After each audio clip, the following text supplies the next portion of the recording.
one after another. The bearded man. What the hell is that? It was like they were just making it up on the spot. And we all just sat there stunned, We couldn't believe it. They had, I think they actually had the talking mute. Hi! Dad, what the hell is this? How does he do it? He's amazing. He's a mute, yet he speaks. Dad, we go home. My dad made us sit through the whole thing. It was the worst circus. We had to sit there. My dad said, "I'd pay for this. You're going to sit through the circus and watch." And I think they had what else? Oh, they had the world's first stripeless zebra. It's a horse. Stinking horse. It's just a horse. Come on, Rothpan. weren't even trying. Jeff Rothpan. And good morning. Huge. It's the Bob and Tom Show. Jess Hooker at the Silac News Desk. Hello. Hello there. There's Willie Griswold. Hey, man. And that website to see the Chick McGee soon-to-be Emmy Award-winning commercial. Commercials win? They make exceptions. Anyway, SilacINS.com to check me out in my first acting role. There. Well, second. You're an actor. Yeah, there's Josh Arnold. Hi there. There's Ace Cosby. Hey. I'm Chick. Hello, Tom. Hello. We heard about a little bit of Bob's Circus because we were talking about freak shows, and we were. Yeah, we were. And the movie Freaks, which is disturbing. Is it true that P.T. Barnum, one of the first things he charged for was it was advertised as a horse with a head on the wrong end, and he just backed the horse into the stall the wrong way? And he charged like a penny a look or something, and Were people that dumb ever? Didn't he have the phrase, there's a sucker born every minute? Yeah, I think so. Didn't one of the big elephants get electrocuted, sadly? Wasn't that like the I end think of one of the big Jumbo or something? star elephants that had a name, Yeah, like something people sad. loved him, yeah. We have happier news coming up today. Is that right? Oh, yeah. We have interesting stuff in sports. Do you have All-Star hangover watching that game last night? Boy, oh boy. No one does that. No one watches the Major League Baseball All-Star game unless you go. However, it's I submit it's one of the last very viable major sports All-Star games. It's NFL's not, NBA's not. NHL kind of is, but that's a whole other world to me. It's like so slow. Yeah, real slow. Well, because you don't want to. You've got guys making $1 million a month. However, don't want to get hurt. We had a guy pitching last night. Of course, Paul Skeens of the Pirates. They call him a phenom. He's in love with Livy. They're both from LSU. The Instagram influencer. You know Livy? Livy Dunn. She's a gymnast. Everyone loves her. Half-dressed half the time. She's lovely. I just don't know her. So if she's half-dressed half the time, she's naked all the time. No. Anyway, let's see. Mason Miller, Oakland A's right-hander, threw a pitch last night, 103.6 miles per hour. Oh, my gosh. With his arm. Well, his arm ended up in the stands. Yeah. Can you imagine? Have you seen the documentary Fastball? It's Nolan Ryan, and they try to definitively decide who threw the fastest pitch in the history of the world, and they decided it is Nolan Ryan. But what's that based on? Did they not have the? There's all kinds of jugs parameters. Machine, whatever it was. Yeah, they didn't have it when Nolan was pitching, so they couldn't accurately measure it. But they guessed that he was pitching somewhere around 111, 112 miles per hour. What's that based on? An educated guess, possibly. That's amazing. Possibly a scientist from your alma mater, Columbia, or something. It seems fraudulent to me. Possibly Oppenheimer. I'm related to him. You're related to Nolan Ryan? Nolan Ryan, yeah. Is that right? I don't know. I've been told that. There's people in my family with the last name of Ryan, and they've always said that he was a distant cousin. Oh, okay. He doesn't come to the family reunions or anything, but That guy's awesome. yeah. He could still bring the heat, man. I'm sure. Yeah. I'm sure he's sore also, but If I was him, I would make the They read this story about, I guess, two folks. old people. They departed from an old folks' home, got in a car, and just took off. Real old people. Didn't end well necessarily. Oh. Yeah, it's a great song. Thelma and Louise type situation, or what? Maybe a little older. Bert and Louise, maybe. Yeah, But The important thing is they wrecked, yes. And it was a band called Fastball, and I was going to quiz you to see if you knew that. Oh, no, I wouldn't But I have. can't because someone answered without buzzing in. I know. I'm so sorry. I apologize, Tom. Well, I'm just trying to get away from your wild speculation that Nolan Ryan threw the ball faster than anyone. It sounds to me like you watched a documentary where they really put it to the test. They made the speculation. They set up the parameters. They conducted what one would call, it was a scientific experiment, and this is the conclusion they came up with. I'm just relaying the information, and somehow I'm stupid all over again. Well, this is like one of those things, what if Babe Ruth had, what if Muhammad Ali had boxed against Joe Louis? It's speculation. Well, people are or scientifically proven. One of the two. I'm sorry. He'll watch it in 2 weeks and come in and go, Jesus, did you hear about Nolan Ryan? He threw 111. Unbelievable. It's incredible. You know Nolan Ryan. These documentaries they make nowadays. Unbelievable. They interviewed Jess Hooker, his niece. Yeah, see? I think I'm related. And then they just cut to the next person. He had the little Kyra. Jess Hooker. Niece, in quotes. Possibly related. Also coming up in sports, huge Midgets. No, I can't say that anymore. a sea change in another sport. You know, sometimes a new rule comes in, like for the three-point shot changes everything in the world of the NBA. What is this, the baseball story? No, it's a hot dog eating story. Oh, my. Oh, that. How dare you poo-poo No, this? here's the problem. Tom likes to rewrite stories even though they're already here and he feels like he needs to be in control. But The hack's ready. There are plenty of that. that's my exact point. And he's taken to writing like the New York Times. He calls Joey Chestnut Mr. Chestnut and Takaru Kobayashi Mr. Kobayashi throughout his I story. just think it's so funny, especially when they get someone, like that has just one name. And then what do you? Then what do you? Mr. Liberace? Yeah, what do you do then? But we have a huge story out of the world of competitive eating. A big rule change. Yeah. That's the kind of sports we do here on the show. If you're looking for real sports information, I wish you good luck. WNBA played a slate. We'll have some scores. I'm going to give scores this morning. How about that? They stopped putting them on the internet. Well, the W is a big damn deal, pal. I know. You either keep up or get left behind. I just watched a full game the other day. It was very good. What's that guy? One guy say, if you're waiting on me, you're backing up. Isn't that a country song? Is it? I think so. Well, speaking of country songs, we have a country singer in the news today. Happy news? No. No. In a way. We have a controversy about this. The lady who sang the national anthem at the Home Run Derby. Ingrid Andress. She's come out and said, I'm sorry, I'm getting in a program. I was absolutely drunk off my ass. God bless her. When I was singing. But I don't think she was. I think she's trying to cover up that she can't sing live. Ooh, that's bad karma. that's what If that's the case, that would be terrible. She was drunk, the poor thing. She's probably nervous. I sure hope that's not the case, yeah. You hope she was drunk. Well, which is worse? Alcoholic and getting help or lying about it? Lying about it is way worse. Yeah, that's what I thought. That's what I thought. Yeah. Kind of a cool rock bottom, though. You know, most people, they end up in the bottom of a trailer. They're drunk. They get a DUI. Oh, she was schmoozing. She was having drinks with Javi Baez. She was hanging, man. Tell your story. Well, I got a limo picked me up, took me to Major League Baseball. Yeah, see, it's a cool thing. bad, You're at the AA meeting. Yeah. You know, you've got, I woke up in my own filth. Well, the problem was it wasn't my filth.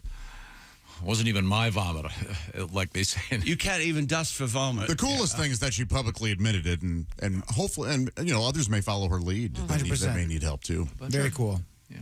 Yeah. Carl Lewis and Roseanne, though, they're knocked down a notch as the worst ever national anthem. When I hear a story like this, and she's admitted to being, and she's going to get in a program, I get thirsty. Is that a danger? Is that a trigger? Is that a, what do they call that? Is that like that's when you do a shot? Yeah, do a when shot. you read about a celebrity going into rehab, do a shot. No matter where you are, you have to do a shot. Let's do a shot for all my friends of Bill. That could mean you have a problem. From Chick's house, you hear, that's a shame. Well, speaking of help, how about help in a different way? This portion of the Bob and Tom Show is sponsored by BetterHelp. And BetterHelp is a really good idea here. Let's start with what I'm talking about, which is the importance of therapy. Right now, there's the world of social media where you're looking, oh, boy, look at the Simmons family. They're having more fun than I am. I can tell from this photograph here, right after the picture was taken, they were screaming at one another, but you can't see that. Don't worry about being envious of other people. Stop it. Get yourself together. Work on your own head. That'll make you feel a lot better. That's where therapy comes in, and that's where BetterHelp comes in. Reaching out for therapy, not a sign of weakness, but actually a sign of strength. And BetterHelp's, their better idea, I should say, is doing the therapy online. The way it works is you fill out a brief questionnaire, you get matched with a licensed therapist. You can switch therapists anytime, no additional charge. Then the therapy itself is done online. You can do it like a Zoom call with a camera on. You can do it like a phone call. You can do it texting back and forth. It's all about what's convenient for you. Convenience and flexibility, the key. You can do it in the privacy of wherever you want to be. So stop comparing yourself to everybody else and start focusing on yourself. And try BetterHelp. You visit betterhelp.com/BT show. The /BT show part will knock 10% off your first month. Once again, betterhelp.com/BT show. That's BetterHelp, HELP.com/BT show. Coming up, we have breaking news about the woolly mammoth. Oh, good. Not a lot of breaking news about a critter that's been gone for a long time. Originally, that was just a heavy coat they were wearing. Not fur. But don't forget your coat. Mama Mammoth would say. Yeah, we got a beef thief, and we got a couple interesting stories about vacationing. I'm about to go on vacation, so it's kind of important to me. One of them is it's important to everyone. Well, I think it's safe to say, you incredible jackass, that a lot of people are going on a summer vacation. You're right. Some people have returned. And one of them also involves sexy time. And speaking of sexy time, that's coming up with Alli Breen. This is the Bob and Tom Show.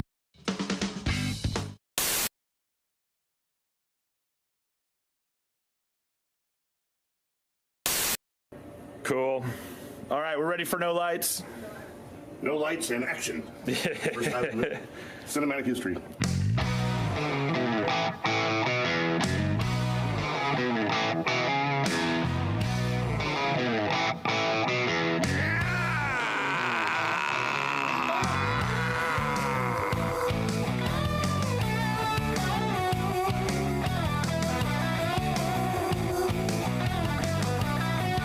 Cool. Let's do that one more time, and then I'll get some close-ups. Ready? Ready. 11 years of Mr. Soprano, you're driving down the road and a song comes on. You turn it off immediately. What song was it? Oh, shit. Give me a second on this one. Something annoying. Well, I think there's got to be a song that just that's repetitive and annoying. Is it Baby Shark? But Baby Shark.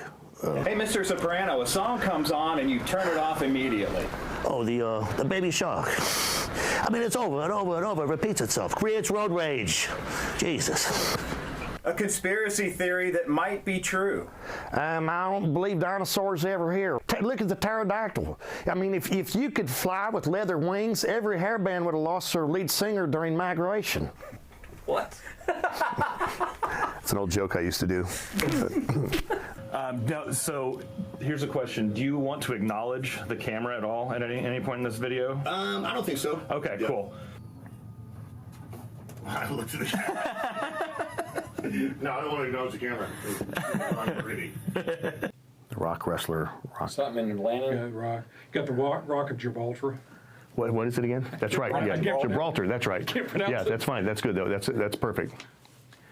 Hey man, this is Donnie Baker. When I travel through Georgia, I make sure I go to my favorite part of the state, Savannah's. You think about it. The rocks from here, the Rock of Gibraltar's, and the Rock of Ages. And the fact remains, of all the landmarks here in Savannah, my favorite hits my ears, and I listen to it every day. The Rock of Savannah, and I just forgot the damn call letters. State law. I-95. I-95. Okay, identify. Hey, Mr. Soprano, can you do an impression of someone famous? Oh, yeah, the little prick from Fantasy Island. The plane.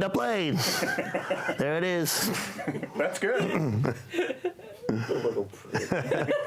It's so obscure, but that's perfect. I had to do something that I could go up higher. That's right in my wheelhouse. Caliendo said something when I rush my Tony or go high, it sounds Asian. And it does.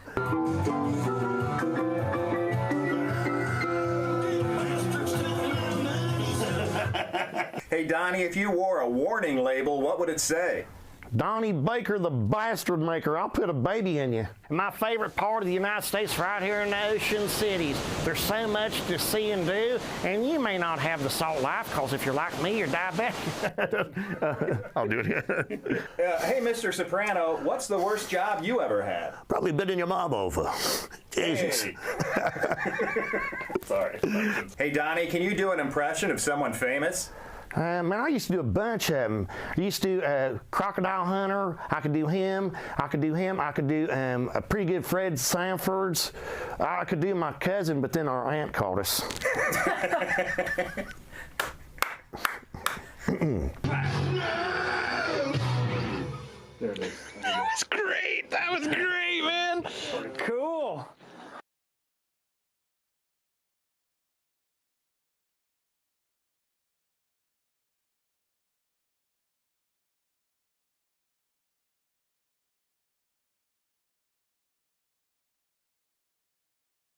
Hi, this is Chick McGee from the Bob and Tom Show. Miss some of the show? Become a Bob and Tom VIP and subscribe to the audio and video podcast. The Bob and Tom Show, on air, on app, and on demand.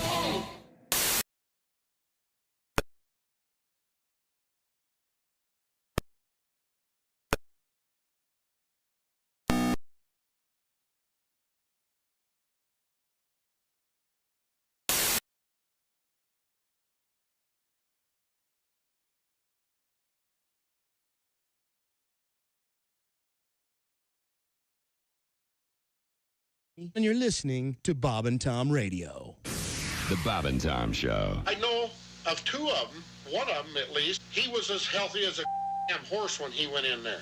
There was another one.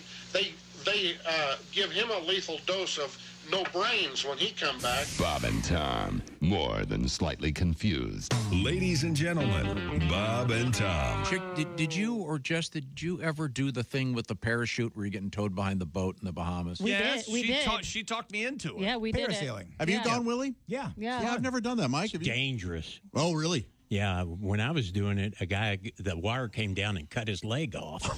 Cut his leg off. Well, now Cut his leg off. Man, oh, man. It was their house. So we were doing it in the Bahamas. That's where we did it, yeah. That's where I did it. That's where they cut their leg off. Bob and Tom in the morning and highlights all day long. The Bob and Tom Show, weekday mornings at 6 a.m. Eastern on Bob and Tom 24/7.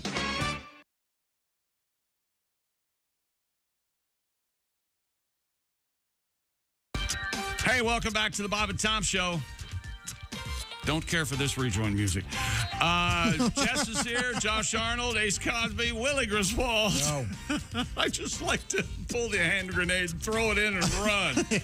I'm Chick. Hello, Tom. How are you? Good. I'm just reading some mail here. All right. Should I just want to do some random mail? Yeah, Well, let's look at the correspondence. Actually, quickly, we were talking about a moon bear yesterday.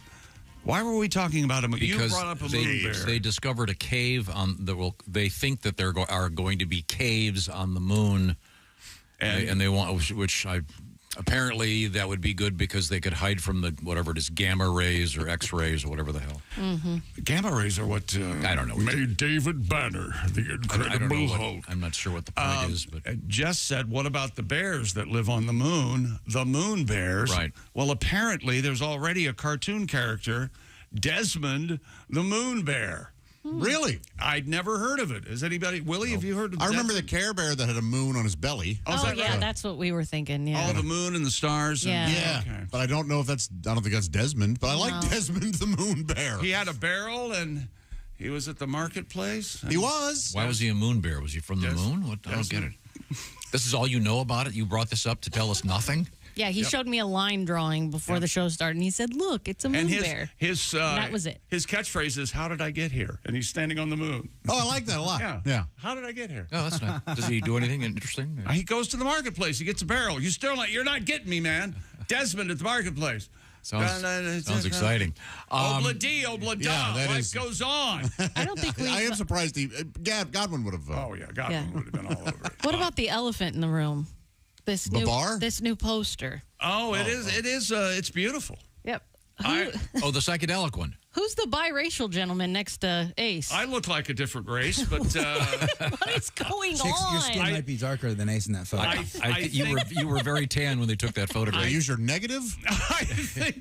I think someone was trying to send me a message about shutting up about the posters, I think is what's happened here. Look, who would do that? I'm not trying to lean into the woke Willie thing, but if we start doing an Amos and Andy thing, I'm going to walk. I just can't swing that right Fair now. enough. We just can't do that. Fair enough. No, you were very tan when they took that photograph. I'm caramel. It's another poster without my face. Yeah, she's keeping track, Tom. I do love this. Well, you know what you need to do. Let's be honest, Jess. For the last 4 years, you've been 1 foot out the door. They weren't too sure how much they want to put you on. Fair enough. And I look different like every 6 months, so that's fair. First, we got a thing here about how you look right now. Just Jess. And that's all the poster is, her. That's a great poster. Such a good poster. Bang. Wait till you see the one that's coming.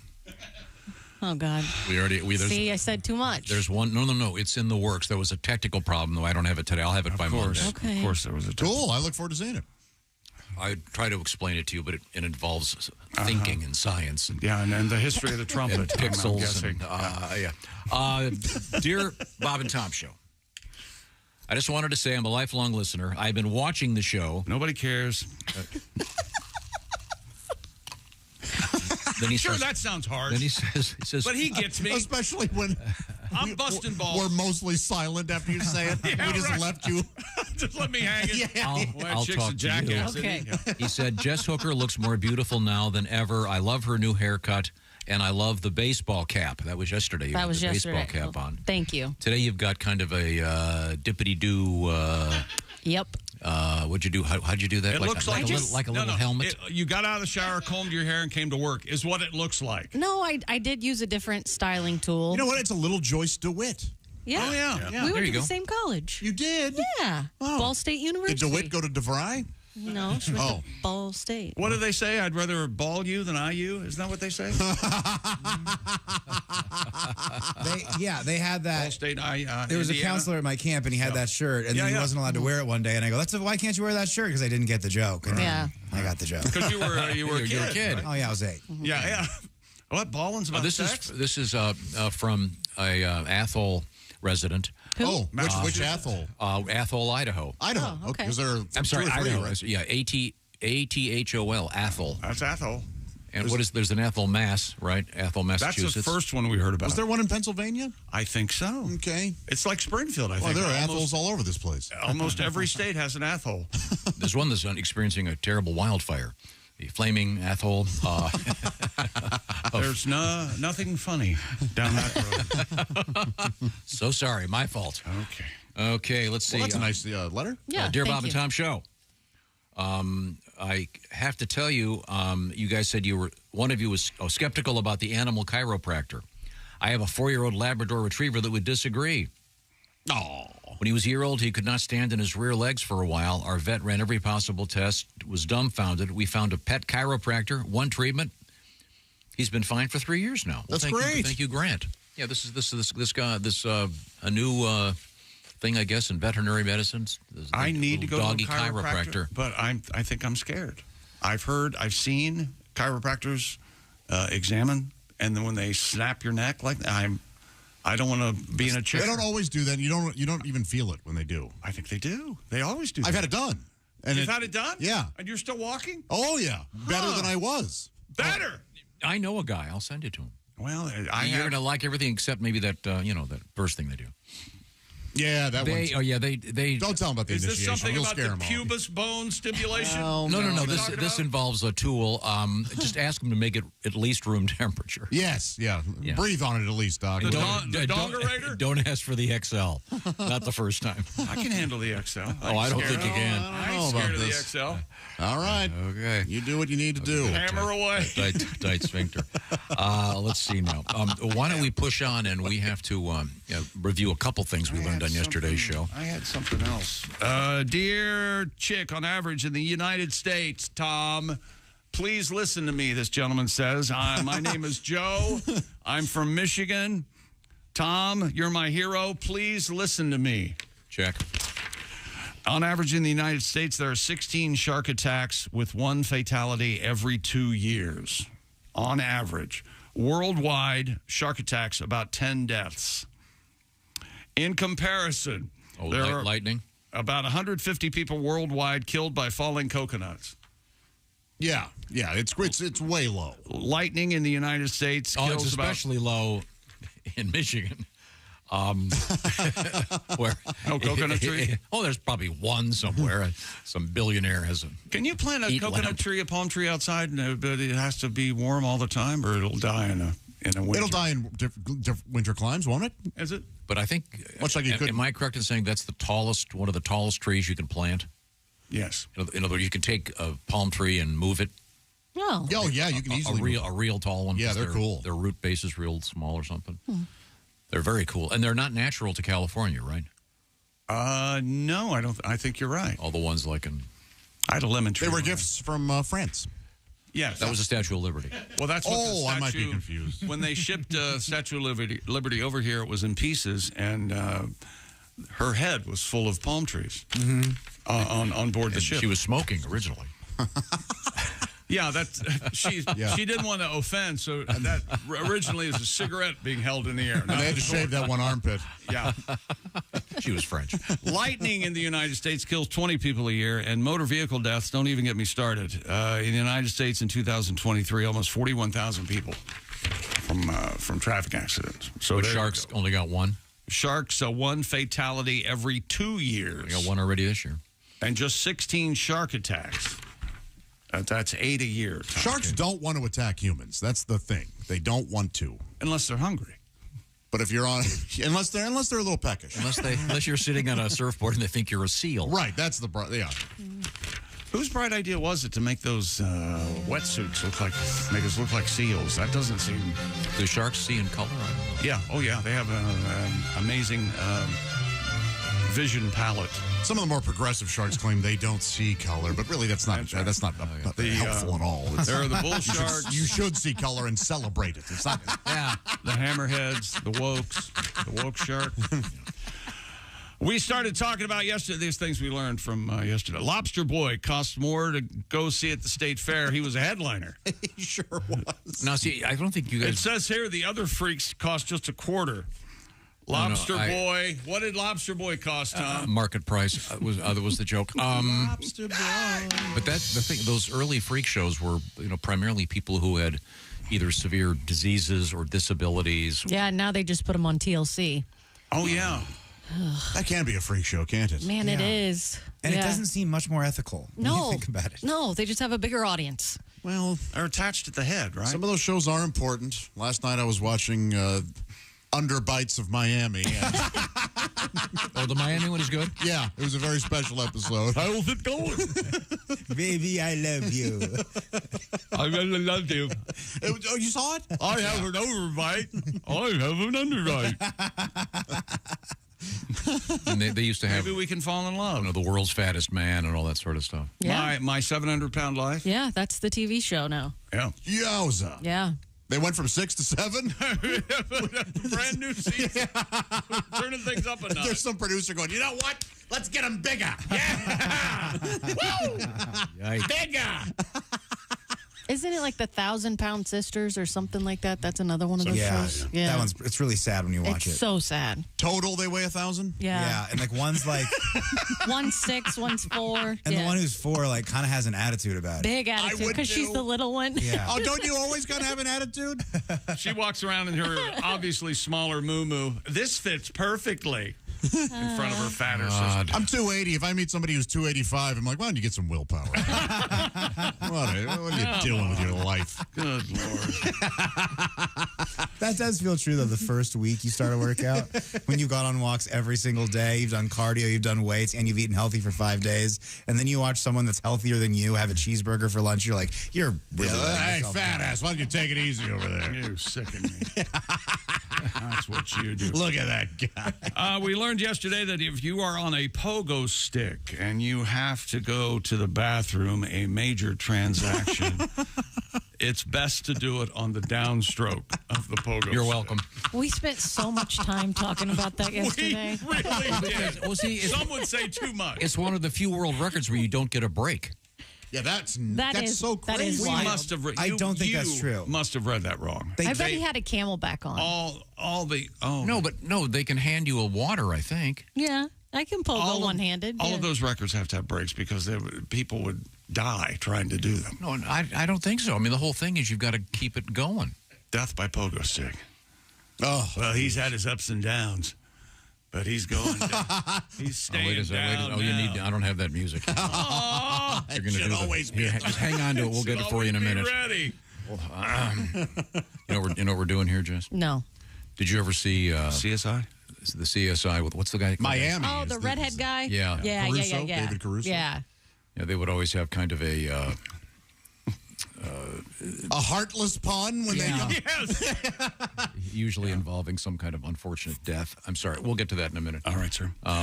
Jess got sick on Monday because she couldn't hold her coffee. Jesus. What? You guys just won't let it go. No, you were sick. You laughed. It is weird that was from Monday. Technically, we shouldn't be addressing it today.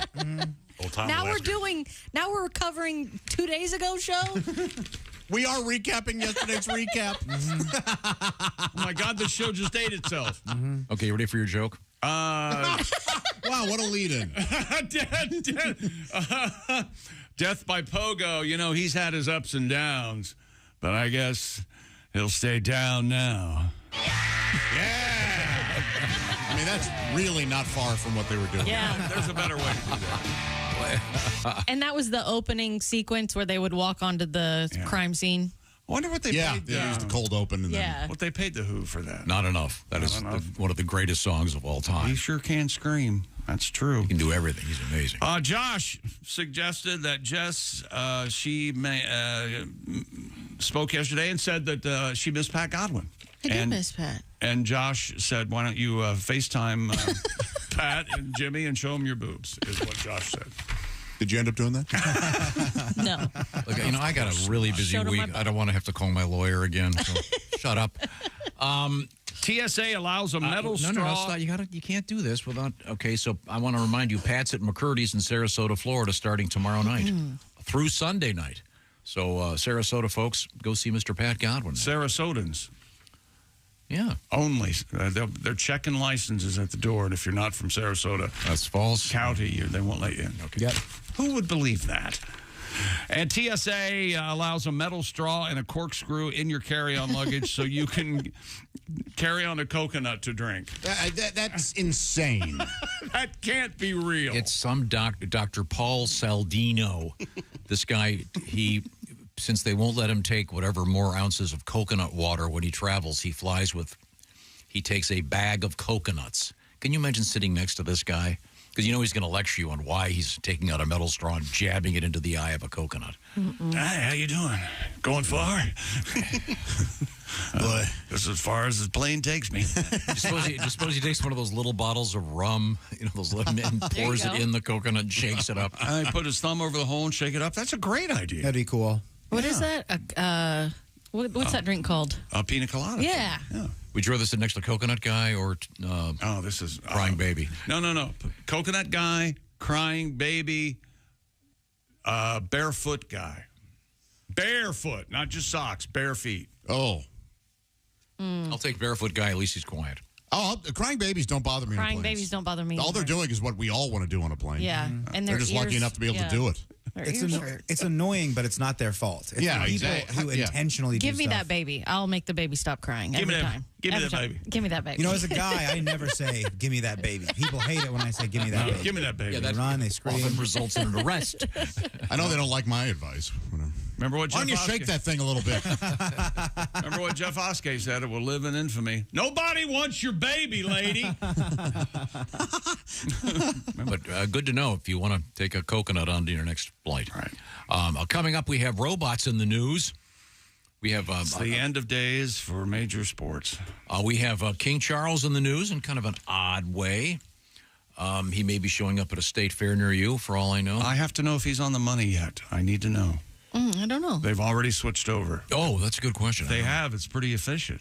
That's impressive. We have woolly mammoths in the news and advice. We have two different advice things about taking your summer vacation that I think you'll find very interesting. Simply Safe has a question for you. Imagine a burglary at your home. Now, if you're picturing in your mind's eye a shady character sneaking about under the cloak of night, dressed all in black, you may be surprised to learn that according to the FBI, and they know a little something about crime, most break-ins happen during broad daylight and spike during the summer hours because there's more daylight and homes sit unattended. That's why I recommend Simply Safe Home Security, the only security company I trust to protect my compound, offering me peace of mind whether I'm home or away. Fast Protect monitoring at Simply Safe and LiveGuard protection. Simply Safe agents can act within 5 seconds of receiving your alarm and can even see and speak to intruders to stop them in their tracks. No long-term contract. You can cancel at any time. Pricing is transparent and affordable at less than $1 a day. No hidden fees. Easy to install yourself. I've done it, and you can activate your Simply Safe system in less than an hour, or there are technicians available if you'd like to have them install it for you. Protect your home this summer with 20% off any new Simply Safe system when you sign up for Fast Protect monitoring.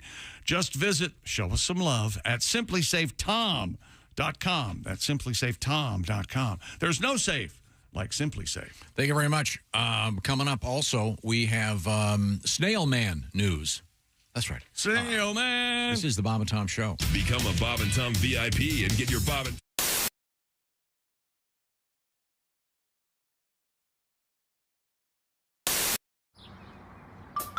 Is that Chick McGee? Why, it sure is. Chick McGee, who knows that an annuity from the folks at Silac Insurance Company means a retirement check in his mailbox every month. Chick works on perfecting his mailbox opening technique. Easy, Mr. McGee. Don't blow that elbow out. Chick isn't quite retired yet. He's just practicing for it. Because one day, Mailbox McGee will be taking his retirement the easy way. SILACINS.com. Silac Insurance Company. Let me get that. Hello, Bob and Tom Show. Bob and Tom, it's Kenny Tarmac. Kenny! Hey, shooting, we just landed. I'm in ATL, just got in from TPA through MCO. Bra sizes, huh? Yeah. my last girlfriend, Karen, 34B. Always made me nervous. I was like, wow, trying to undo that, I felt like I was still 2 terminals away. I know. I had to call you guys today. I heard Christy talking about, different features on her phone that come in handy during sex? Yeah. Wow. Yeah. Uh-huh. Well, not to top you there, Christy, but I've developed a list of things that come in handy with your smartphones during travel. Oh, nice. Well, and, if that goes smoothly, it can be better than sex some days. I know. What I like to do is take the virtual stopwatch on my phone and see how long it takes the sky hag to ask me what I'd like to drink during pre-board. Let's just set the over-under at 3 minutes. Any more than 3 minutes, just yell, "What's up in the galley, Sally?" I know. Trust me, she'll love it. Christy mentioned the flashlight. Well, here's a fun game. Take the flashlight on your phone and shine it way down to the crack of your seat back pocket. I know. You'll see a glimpse of what I call the Traveler's Trail Mix. It's almost like Vegas. Sometimes you'll find jewelry, sometimes even an iPad, but usually it's just toenails and tonsil stones. No whammies. I know. Oh, and this is a fun thing to do. Once they start boarding Zone 7 people, we've all had to sit by the crying baby, right? So take your phone and throw it at them. Now we've got something to cry about. Sorry about your colic, cowboy, but I've got 2 layovers, and we're already delayed because your mom can't break down a stroller in less time than it took to melt Stonehenge. Oh, my gosh. Eddie, are you okay? Really? 38E. Hey, look, we're at the gate. We just landed. I'll call you from Phoenix. We just landed. All right. Thanks, Kenny. That was very, very helpful. This is one that I wish to God somebody would have shared this information with me when I was a younger lad. It would have saved a lot of pain and suffering. I see. You know. And,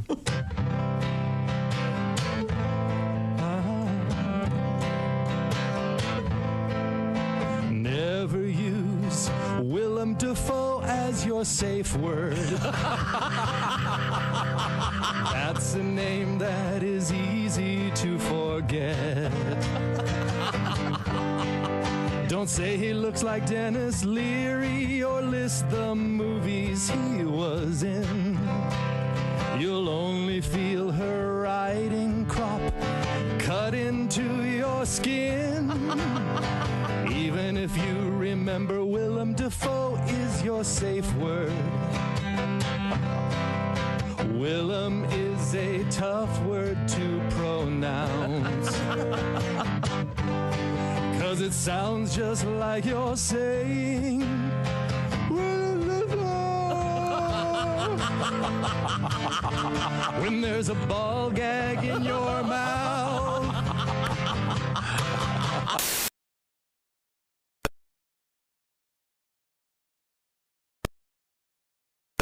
Is just 9 days away. WNBA last night, Phoenix beat Washington 96-87. Seattle over the Sparks 89-83. New York beat Connecticut 82-74. And Chicago over Vegas 93-85. I'm Chick McGee, and that's your Bob and Tom Sports Update. Hey, Alexa, how can someone listen to Bob and Tom Radio on a smart speaker? Just say, Alexa, play Bob and Tom Radio on TuneIn. TuneIn? Correct. Alexa, play Bob and Tom Radio on TuneIn. 24/7? All day, every day. Are you a single guy? I used to be married, but I'm divorced now. Yeah, my marriage wasn't working out. I was driving down the road one day, and my wife ripped the rear view mirror out of the windshield and beat me in the head with it. What? You'd have thought nobody had ever made love to her sister.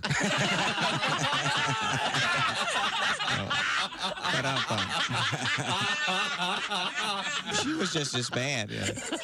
She used to brag, I can count the number of men I've been to bed with on one hand, and then she'd do it too. 5, 10, 15, 20, 21.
Caliendo, and you're listening to Bob and Tom Radio. Hey, got a question. What's that? How can I listen to Bob and Tom Radio on my smart speaker? I'm not really sure. Well, why don't we just ask her?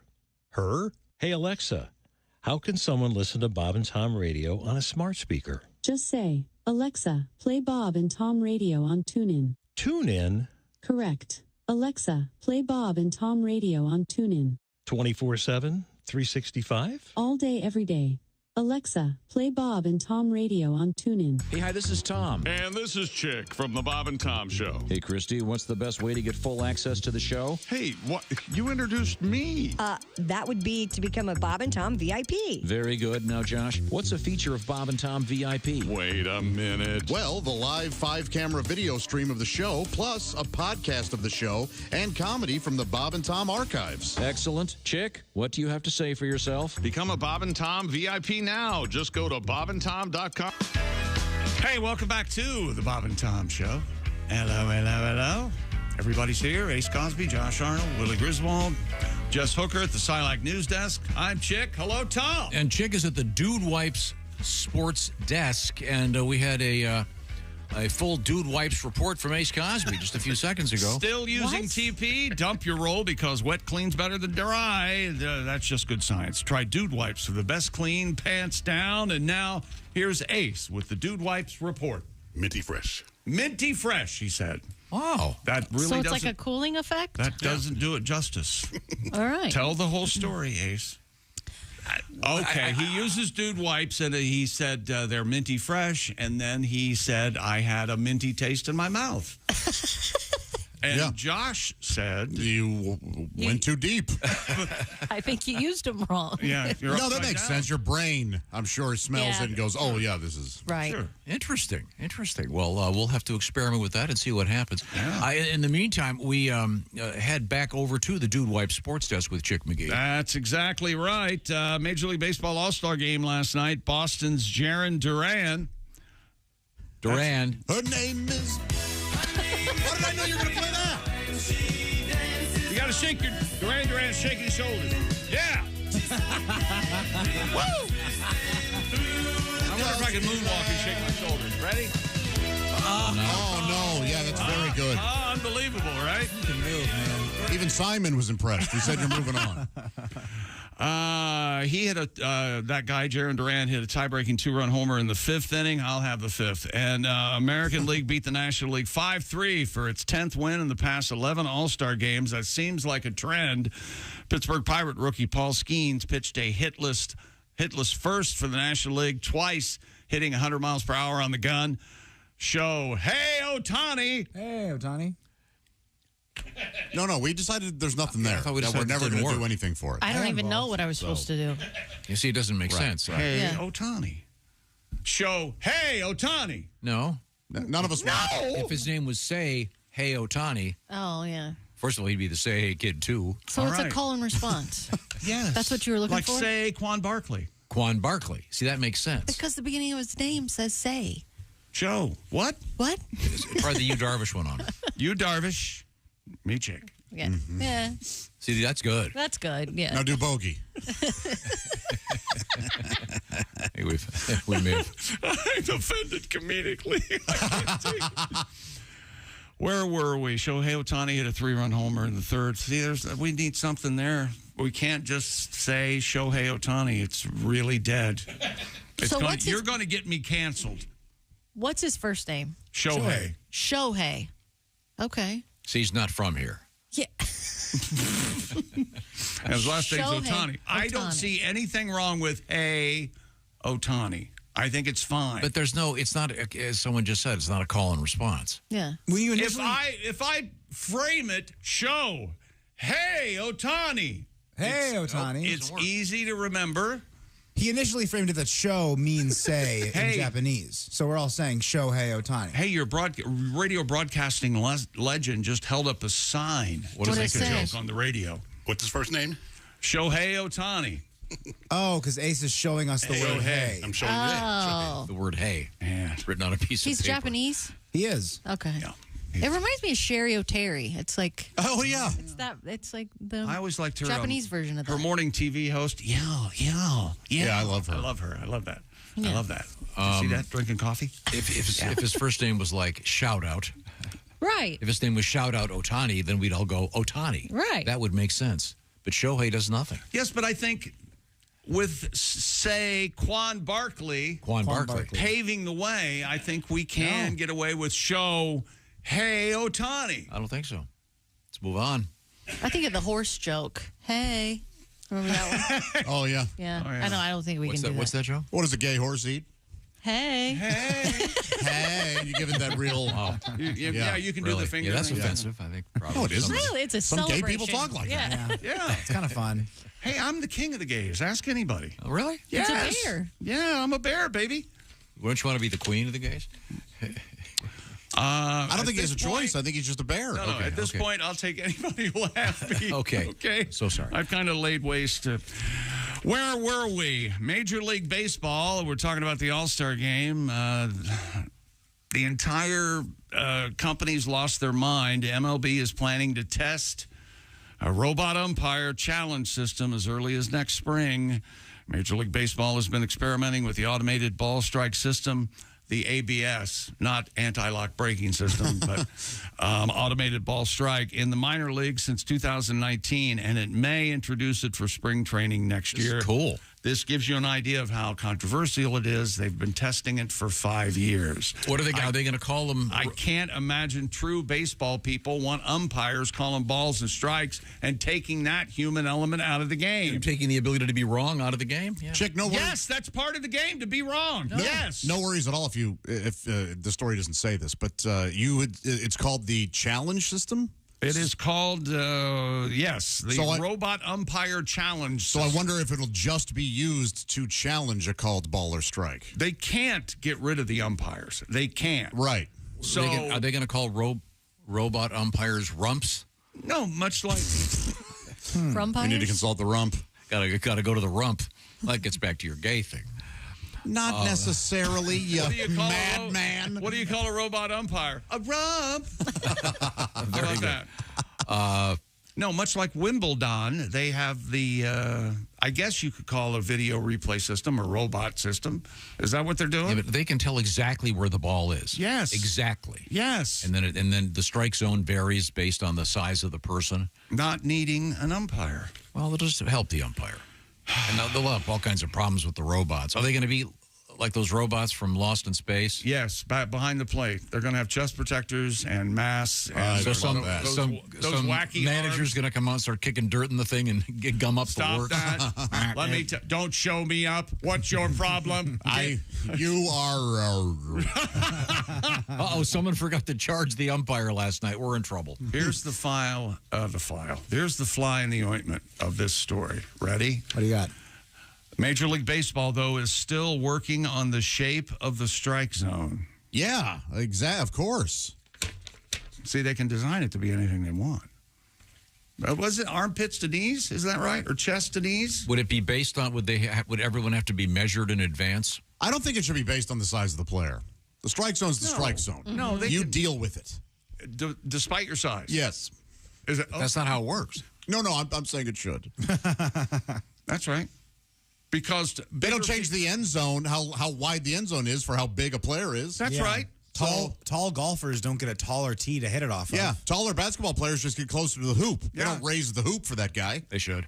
that would be that would be funny. If that would be so funny if the hoop was constantly moving. Okay, it's at Wembanyama height. Let's see him deal with this. If the trial is successful with robot umps, our entire country is going to go into decline.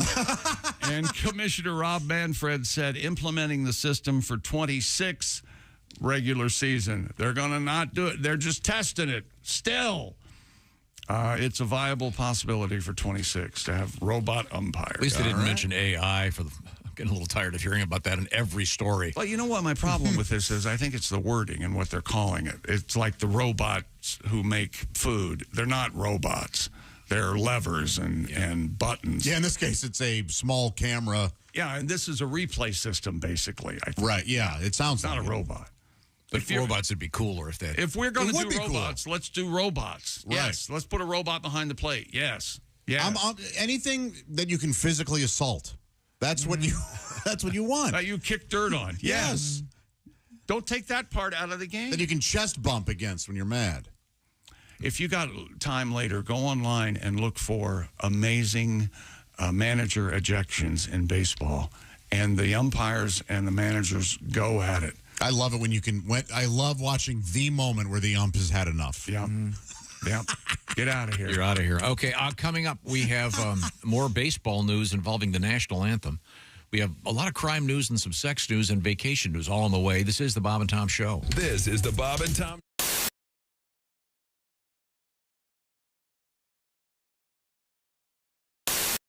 Hello, my name is Alexa. If you have a smart speaker and what to hear, Bob and Tom Radio, just say Alexa, play Bob and Tom Radio on TuneIn. Now, you try it. Alexa, play Bob and Tom Radio on TuneIn. That's the first smart thing you've said to me since you took me out of the box. Hey, it's your pal Josh Arnold. You know, every year, rock fans and metalheads from around the world travel to Louisville, Kentucky for one of the biggest and best music festivals on the planet. Louder Than Life. 90 bands perform over 4 days, and I knew that I had to join my fellow 160,000 so-called loudmouths for the experience of a lifetime.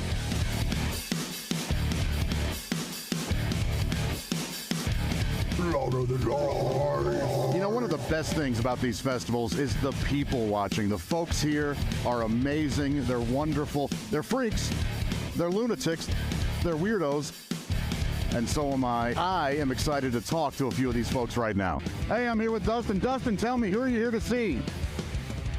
Hey, I'm here with Jerry. Jerry, who are you here to see? Having a killer time, as you can hear the shelf going on. You rock! 6-2!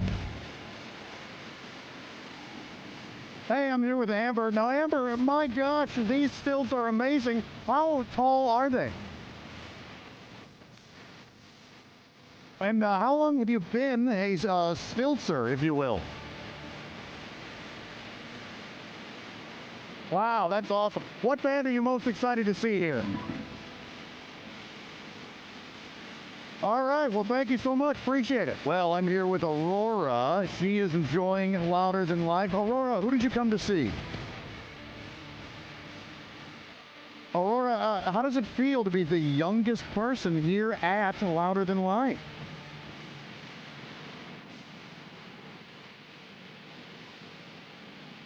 You know, I got to be honest, I didn't expect you to be such a diva and to not really answer our questions.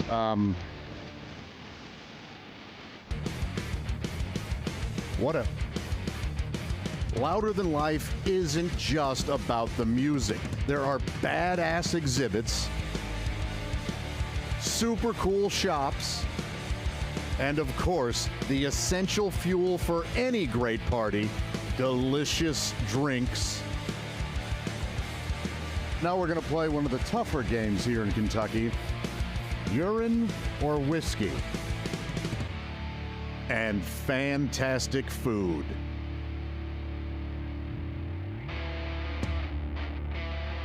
A loaded chicken fries with all that stuff inside.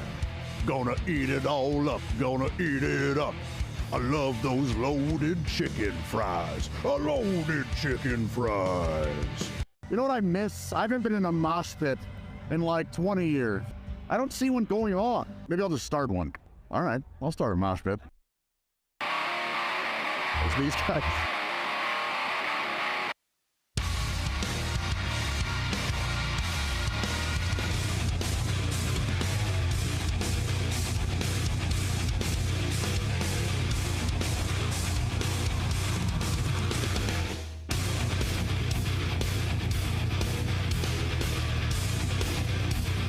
That's the coolest motherfucker here.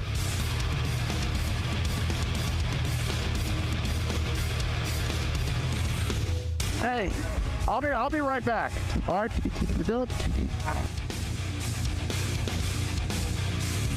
Where did I go? Where did I go? Where could I be? Where did I go? There I am, crowd surfing now. Look at me. Look at me. Right in the crowd. Look at me. Look at me. Woo! I'm riding on the crowd. They're passing me along. Oops, I almost hit that gal. Did you see? Did you see? Surfing on the crowd. Earlier, there was a wheelchair guy. Did you see him? That was pretty cool. Surfing on the crowd. I bet some people were mad they had to lift all of my weight. Oh, it's against the rules, but I don't care. I'm surfing on the crowd. You've got the point. We probably could have cut this already. Oh, I almost fell. Did you see that? Almost dropped me. Did you see that? Almost fell right to the ground. Because I'm surfing. The music at Louder Than Life might be angry and aggressive, but the people there, the exact opposite. Everyone had a great, safe, terrific time. We had all kinds of laughs, and we celebrated the world of rock and metal. I now consider myself to be a lifelong loudmouth, and Louder Than Life, you can count on me being there every year from here on out.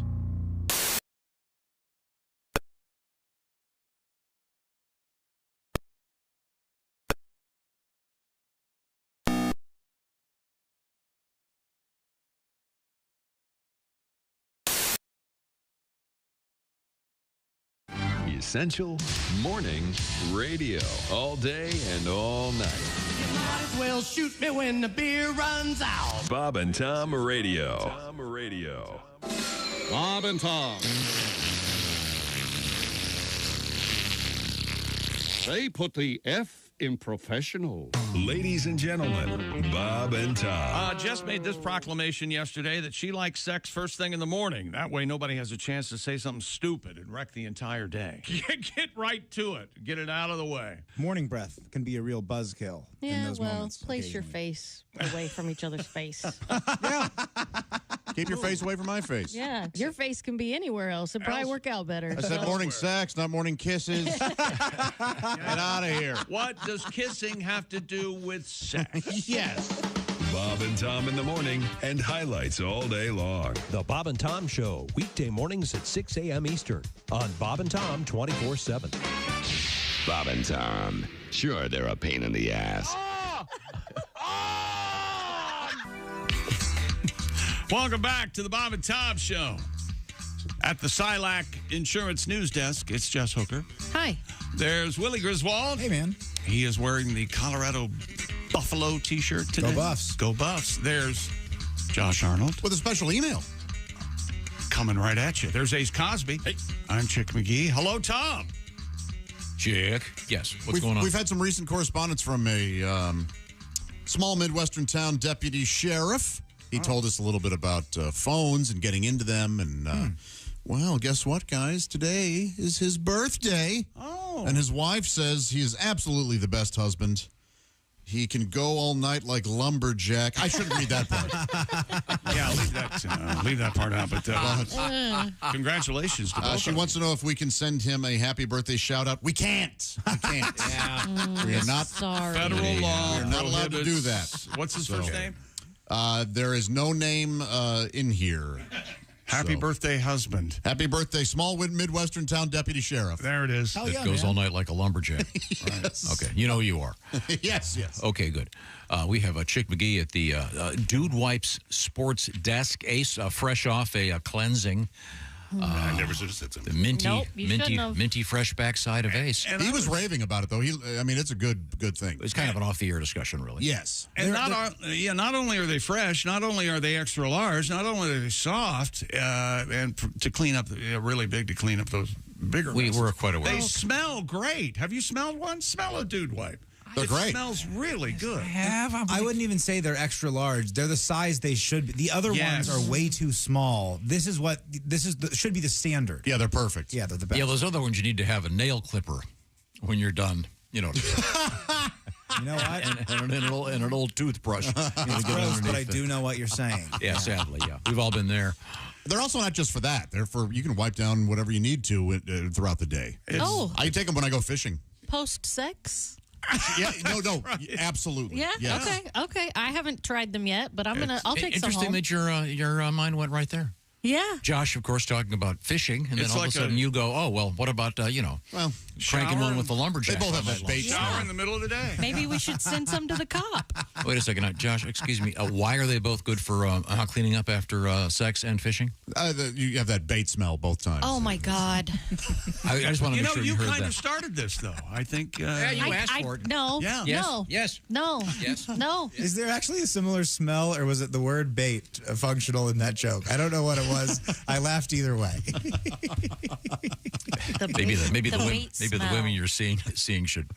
No, it's me. I reek down there. Oh, Major League Baseball All-Star game last night. I unzip my pants. It's like I opened a tin of sardines. I don't know what's going on. Should I see somebody? Something in there that small. American League beat the National League 5-3 in Arlington, Texas, and the Red Sox, Duran Duran. Oh, girls on film? That's why you're doing this again? No, it's Hungry Like the Wolf. Oh, you're right. I'm sorry. One I love. No, I was just talking about, you guys like girls on film? Yeah, they're nice. On He's video, the MVP. too. I'm not a medium. Oh, hang on. Here it comes.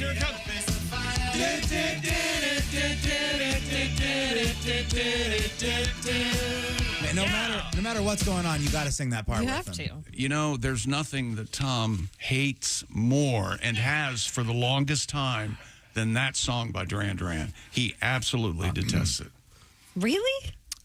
Yeah, I didn't understand where I was living at the time. We didn't have MTV, if you call that living, and I couldn't understand why the band was a hit. Okay. But this is your opinion. Yes, Of course, absolutely. if it wasn't my opinion, I wouldn't be saying it. What I'm saying is you make it sound like it's a fact that the only reason they were popular is because of their videos. And Simon Le Bon is a gorgeous human being. Yeah. And when that really, no. proves my point. All right, well. Really? You don't think Cat Stevens is good looking? He had some great music. No, that's the opposite of what I'm saying. What? I'm saying I didn't realize, because of the videos, they became very popular. Okay. No, their music was also quite good. It's okay. Very, very good. That sounds like Sexy Jess Gable? at the start. Doesn't this sound like her? Listen. Oh, nice. Oh, yeah. We got to get to the dude. You can't play it without and not get to the dude. Okay, I've got stuff to do, so you guys do it. You know, that's actually Daryl Hannah that got to do that. Is it really? No, I made that up. But it sounded real true. Here we go. It was actually, they sampled the woman that was killed during the making of, what is it, Roller Coaster? By Love Roller Coaster. Love Roller Coaster, yeah. Ace and I know that. There was a lady that died? Stabbed, that she screams. In the It's an old rumor. Oh. It probably didn't happen, but it's The Ohio players. Man, oh, man. I love that. So good. So are we done with the All-Star game coverage? Oh, we have the national anthem story. That's a good one. Country singer and four-time Grammy nominee Ingrid Andress. She sounds naked just saying her name, doesn't it? Yes, it sounds like a Bond, a woman who plays a Bond. You're thinking of Ursula Andress. Sure, that's what it sounds okay. like. Was that Dr. No? Ingrid Andress. She says she was drunk during her widely panned performance of the national anthem at the 2024 Major League Baseball Home Run Derby. The singer posted a statement yesterday that addressed her performance and says she will be seeking treatment. Monday night, 32-year-old singer-songwriter belted an a cappella version of the Star Spangled Banner, and incredibly challenging song to sing to boot.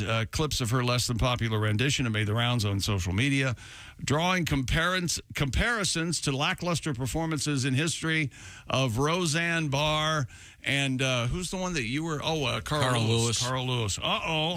Yeah, but remember, Roseanne did it on purpose. Yeah. Oh, yeah, she spit on the ground. Yeah, she wasn't trying to be good. And the whole thing. That's right. So, hope she gets help, right? Yeah, bless her. And bless her for making such a public acknowledgement of that. Sad news out of the world of the NBA. Joe Jellybean Bryant, the father of the late Basketball Hall of Famer Kobe Bryant, has passed away. According to Jellybean's alma mater, LaSalle University, Bryant spent 8 seasons in the NBA with 3 different franchises. He was 70, citing LaSalle coach Fran Dunphy. The Inquirer in Philadelphia reported Joe Bryant had a massive stroke. He was the number 14 pick by Golden State in 1975. I plainly remember Jellybean playing. One of the great nicknames in the history of the NBA. That is a great nickname. Great nickname. Sad news. He played 4 years for the Sixers, 3 for the San Diego Clippers, and also played for the Houston Rockets. Any Bronny news? Actually, Fredo. Oh, poor Fredo. Bronny had another, as they're saying in most reports online, unspectacular outing as a basketball player. He had a horrible shot, it says. He missed an air ball. Saying it was an air ball doesn't cover it. He missed the rim by at least 2 feet. I do that a lot. Here he is right here. He puts up the shot. Here he comes right here. And wow. Yeah, I've seen way worse. Sure. Well, this poor kid is under a microscope. Oh, yeah. Oh, yeah. You know what we call him, don't you? No. Bronny James Dio. No. I mean, I do, but I don't. Right. I don't know. I mean, I know his name. I don't know what he's saying or what band he was in or... He's in a couple bands. But- Dio might be his biggest. Well, he's in Black Sabbath. He took over. Yeah. Oh, okay. But you're bigger than he was. Yeah, he's a short fella. He is? He's a little he guy? was, yeah. 4'7". He's just a little guy. But just awesome. Just a little Great rocker. voice. That's It's fine. really nice guy. Reno in the dog. Yeah, that's not a great sound. But see, since his name is... Great sound. Since you got Bronny James. Right. So I thought Bronny James Dio in Chick's tradition, but he's trying this Fredo thing, which doesn't work, makes no sense, and no one's going to do it. And why do you like Fredo?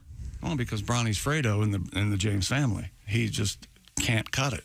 Can't cut it. He's going to be out in the rowboat. Doesn't work. Fishing. Does Bronny want to play basketball? That's what I was curious about. I don't know. I guess Bryce is his little brother, and but They say he's much better. He's the one and taller, and evidently, and if that's the case, that's not going to make it any easier. Wouldn't it suck on that Bronny? That poor kid just doesn't want to play. That's what I was thinking. Every time I see this, I'm like, I wonder what he loves. Yeah. I hope he does that. Right, you know? right. I saw an interview with LeBron where he was like, you know what? Honestly, he doesn't care. Yeah. I used to be so obsessed and focused on stuff. Yeah. He doesn't hear the hate. He goes home and plays video games with his friends. Yeah. There you go. Well, and we can't lose sight of the fact that Bronny was just drafted because LeBron James was his father. I mean, talk about a Nepo baby. I mean, come on, right?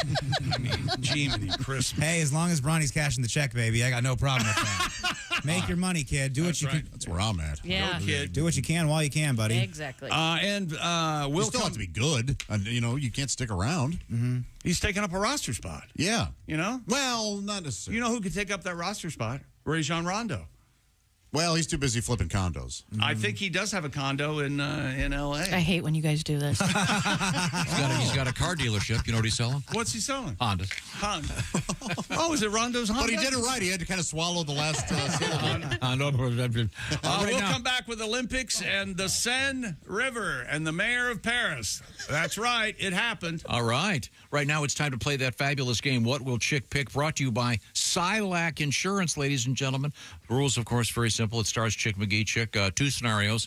We'll call it Scenario A, Scenario B. Scenario A, you're retired. You spend all day realizing Social Security will not be enough. Or, Scenario B, just have money directly deposited into your bank account. I will take B, Tom. Correct, Chick McGee, or should I say Direct Deposit McGee? Oh, direct deposit, double D, like the bra. That's me. I'm Double D McGee, retired, sitting around, ordering stuff online, breaking down boxes, watching TV. There must be a catch. This is too good to be true. No catch. With Silac, you can maintain control of funds during retirement, and you can have the possibility of earning immediate interest. Those are some great cans, there must be a can't in there. One can't. You can't outlive your money. Silac, you say? That is correct. Silac, S-I-L-A-C. Get all the information at silacins.com/Bob and Tom. That's the Silac Insurance Company, S-I-L-A-C. Silacins.com/Bob and Tom. See what we're talking about? You can become direct deposit, whatever your name is. My name is Milton Sadman. Because I didn't go with Silac. Oh, Milton, sorry. That's a nice cardboard sign you've got. Yeah. That's silacinsurance.com/Bob and Tom. Coming up, we've got Sexy Time. And comedian Greg Warren. This is the Bob and Tom Show.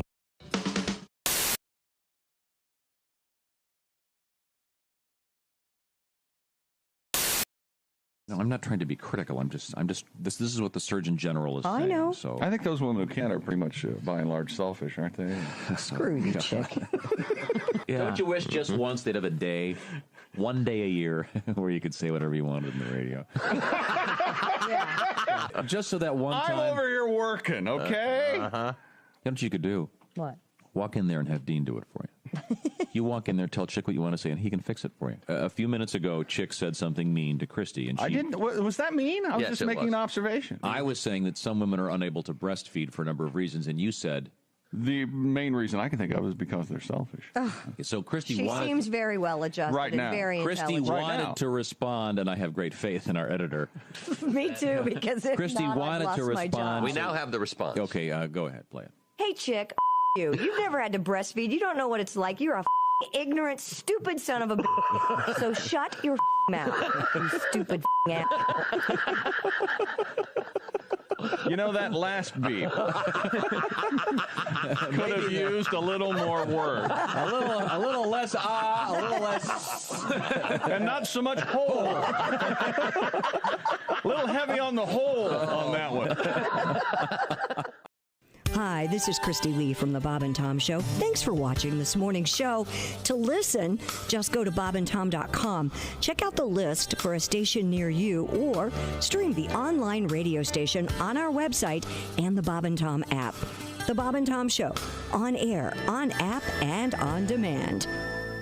Do break the dating rules, according to Glamour magazine. So have sex on the first date? It says, if you had a great time and want to call him first, go ahead. No. What?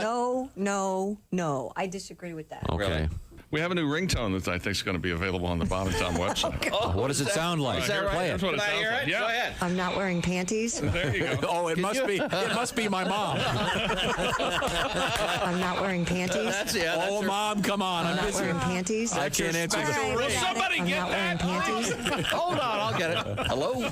Ah, yes. Oh, electronics. Oh, you Isn't it set cool? me right up. It's all this cool digital stuff. Fun. Fell right in your trap, didn't I? Oh, Once yeah. Okay, again. once again, Oh, Glamour. wait a minute. I'm not wearing panties. And? Unbelievable. Oh, yeah. Don't drink a lot. Yeah, that's a good one.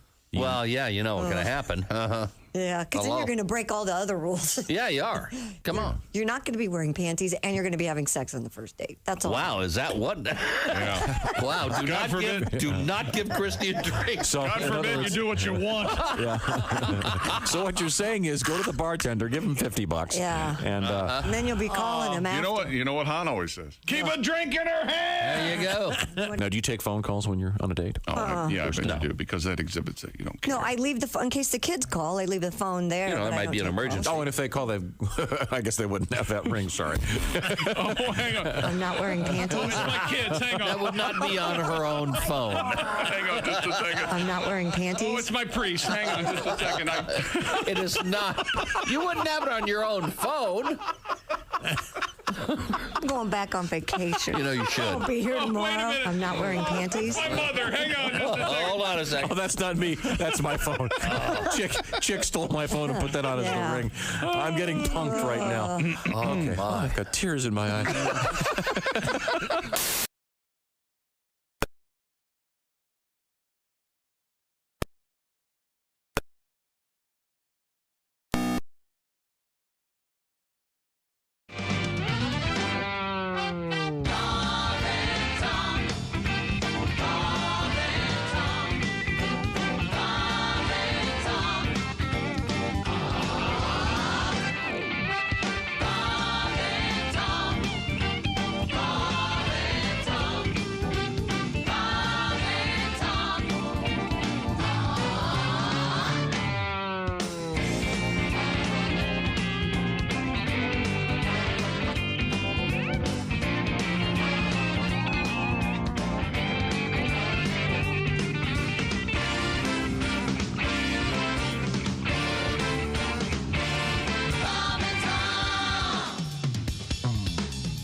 Essential Morning Radio.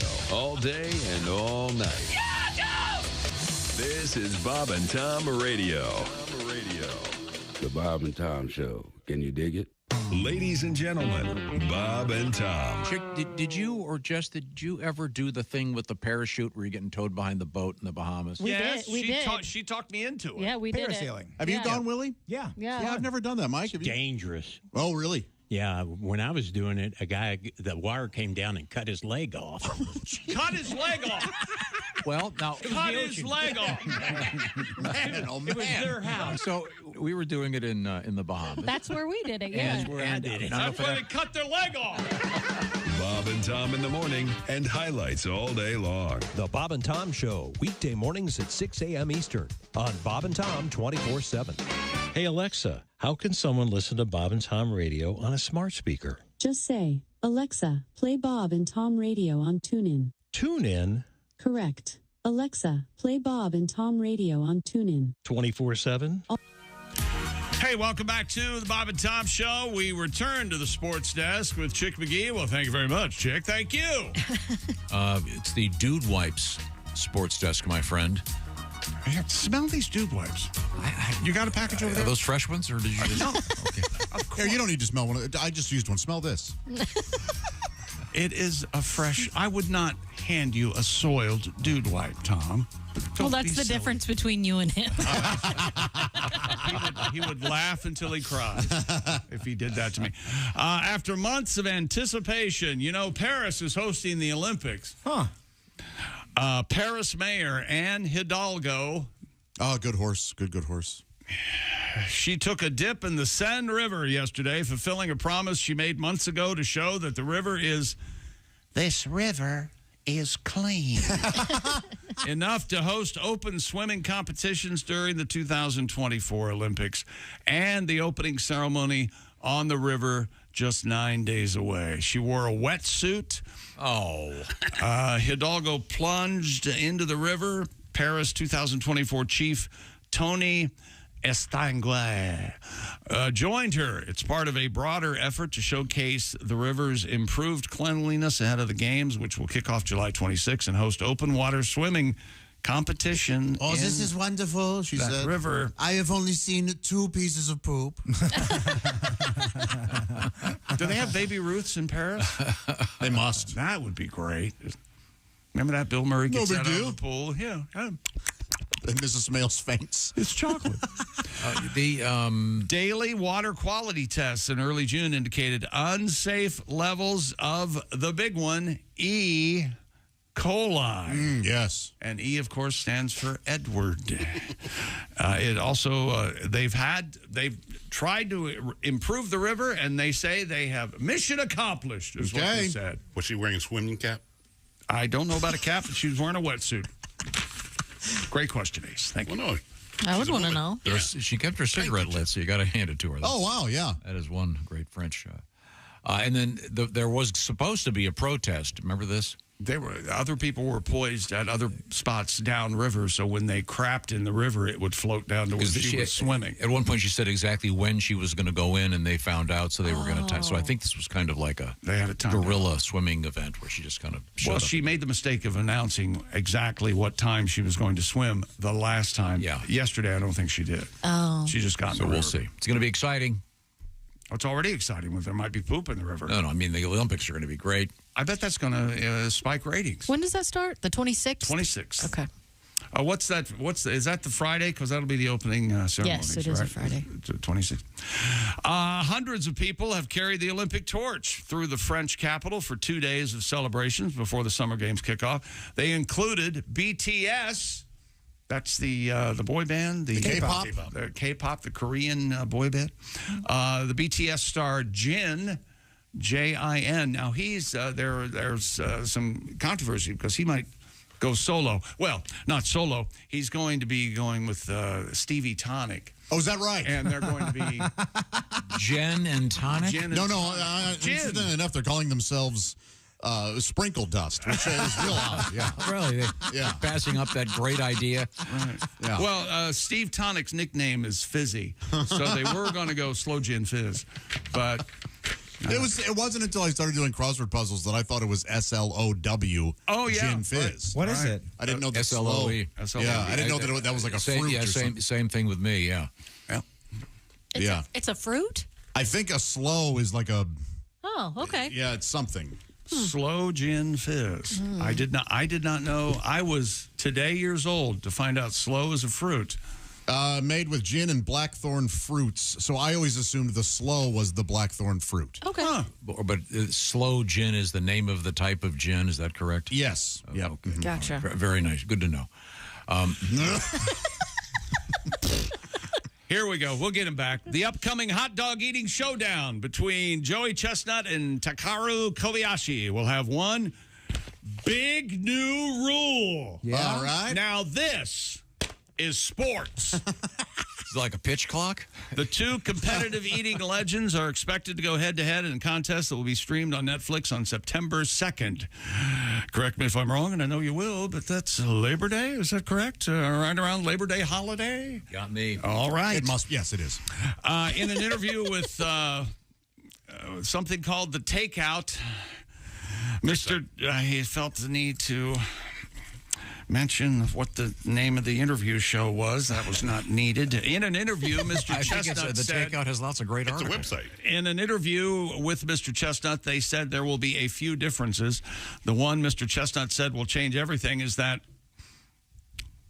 Are you reading along over there? Yeah, this is a great story.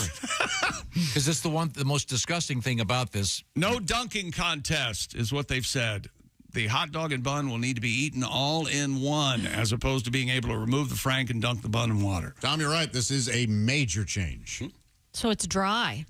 Yeah, it's like eating a real hot dog because it's so disgusting. Everything from now... So disgusting. Oh, I think so. Competitive eating will have this mark in their history. That's right. Before wet buns and after. A watershed moment. Wet buns. Do they still have water to drink, though? This is... I think they can. It's just that they can only drink hot Sprite. That's a really hot good... Sprite sounds like what your grandma gives you when you have a cold. Would you like some hot Sprite? You don't feel good? What is it, Ace? I actually read the article. Okay, good, great. The other difference is these are going to be warm hot dogs. Whereas Yeah, I was getting to that. Well, you just kept saying there's one difference. Oh, yeah, guys, I had no idea that they weren't warm already. And Nathan's are apparently cold. Yeah. I don't mind a cold hot dog. You don't mind the cold wiener? Yeah, it's like a piece of bologna. Oh, he's trying to get a wiener joke in. Oh. Boy, like you're too good to a wiener joke. You like your? Is that right? You like your? You like your wieners cold or hot? Like a big fat thick. Thick hot wiener. Brat. And a dude wife. Don't you put up with this, hooker? So the point is, they're not going to be able to eat the bun separately and dunk it in water. And Joey explains why that makes a big difference. Now, Yes. Willie's question is a good one. Can they still have a glass of water there? Willie's question is a good one. Yeah. I thought that when I read the article. Yours, not so much. Go ahead. Ace was just stating a point. I mean, couldn't they just have a bite of the hot dog with the bun and then drink a little bit of water to get that same effect? Or they could do it like... When Ace competitively eats, he gets in the contest, which is the most important thing, and then he takes his time. He's like a gentleman. He's a gentleman. We brought him a delicious, famous St. Elmo's shrimp cocktail. Shrimp cocktail. And Josh is stuffing it in, trying to get the best time. And Ace is just enjoying it like you would if you're having dinner at the. He's got restaurant. the napkin in his shirt. He's having a great time. It was one of the wilder moments of the show. Yeah. Watching that. No, not in a good way, Ace. No. It's not. That was not what we were anticipating. It really had screamed of fear. It seems like you're scared. I'm seeing a rematch then. I heard rematch. Or we could just take you to St. Elmo's and buy you a shrimp cocktail. There you go. Or bean soup too. Or I will give you $250 every Friday to go away. Every Friday 10, I'll go. No, not 10. No. For a second there, he had him. That don't make no sense. Now, would you explain? Thought on it. I did think for a little bit. What's Jess, better? do you want to keep reading? And Jesse explains why. He said he will be Mr. Kobayashi. Where the hell is this? This is a two-pager. It's throwing me. Mr. Chestnut explained when you dunk the bun in the water, the air comes out. Oh, thank you for explaining that. Without the air, Mr. Chestnut said, the small amounts of air add up to, after multiple hot dogs, Mr. Chestnut anticipates that it will slow both he and Mr. Kobayashi down a little bit. He said he'll be changing his strategy during test runs to account for this rule change. Other key differences include the hot dogs will be unbranded and the hot dogs will be kept warm and fresh for the competitors. Mr. Chestnut said Nathan's Remember hot the song dogs. Branded? Do you ever see the show Branded? No, unbranded. What do you mean? Yeah. They're generic? Yeah. You mean like they're like. What's that? The hot dogs you get have the name stamped right on the hot dog? Like Cons? No, right, buddy. across the dog. Yeah. We don't right have across. branded hot dog money. Oh, yeah. Why wouldn't they? I get mine right from the factory. Why wouldn't they go to one of the other hot dog brands and? Yeah. Mr. Chestnut, it doesn't say in this story, despite the completeness of it, what type of hot dogs they're using. It doesn't say. They're leaving money on the table. Mr. Chestnut said Nathan's hot dog Chetnut. Yo, Chetnut! Nathan's hot dogs. What it is. Nathan's hot dogs tend to be cold and rubbery by the time contestants receive them. That's because it's organized gluttony. Yeah. Really? I think they should do something a little more radical. And they're going to be 10 minutes on the clock for them. I got an idea to make this more exciting. Okay. I bet you do. You, on some of the hot dogs, in a random manner, you stuff in ghost peppers. Oh. And they don't know which one it's going to be. Wouldn't that be great? I mean, you're stuffing your face, and then all of a sudden you get a serious ghost pepper. Ooh. It's going to change everything. Yeah, that would change Wouldn't the game. stop Ace. He loves ghost peppers. Spicier the better, right, buddy? Make me feel it. That's right. Oh, yeah, there you go. I'll make you. This is going to be streaming on Netflix. Yes. That means people in Ethiopia can watch the American hot dog eating contest. That's right. Boy, this is not going to help world relations. They can watch No wonder these everyone hates us. These two competitors eat a year's worth of food. So you're saying they don't have food, but they have cable? Well, everybody has Netflix, right? That's Yeah, I think that's got to have your priorities. Yeah, absolutely. Nutritious food with quality protein or cable TV. WNBA scoreboard from yesterday. Phoenix beat Washington 96-87. Seattle over the Sparks 89-83. New York, the Liberty beat Connecticut 82-74. And Chicago 93. Vegas 85. And that's sports, Tom. Well, thank you very much. And don't forget.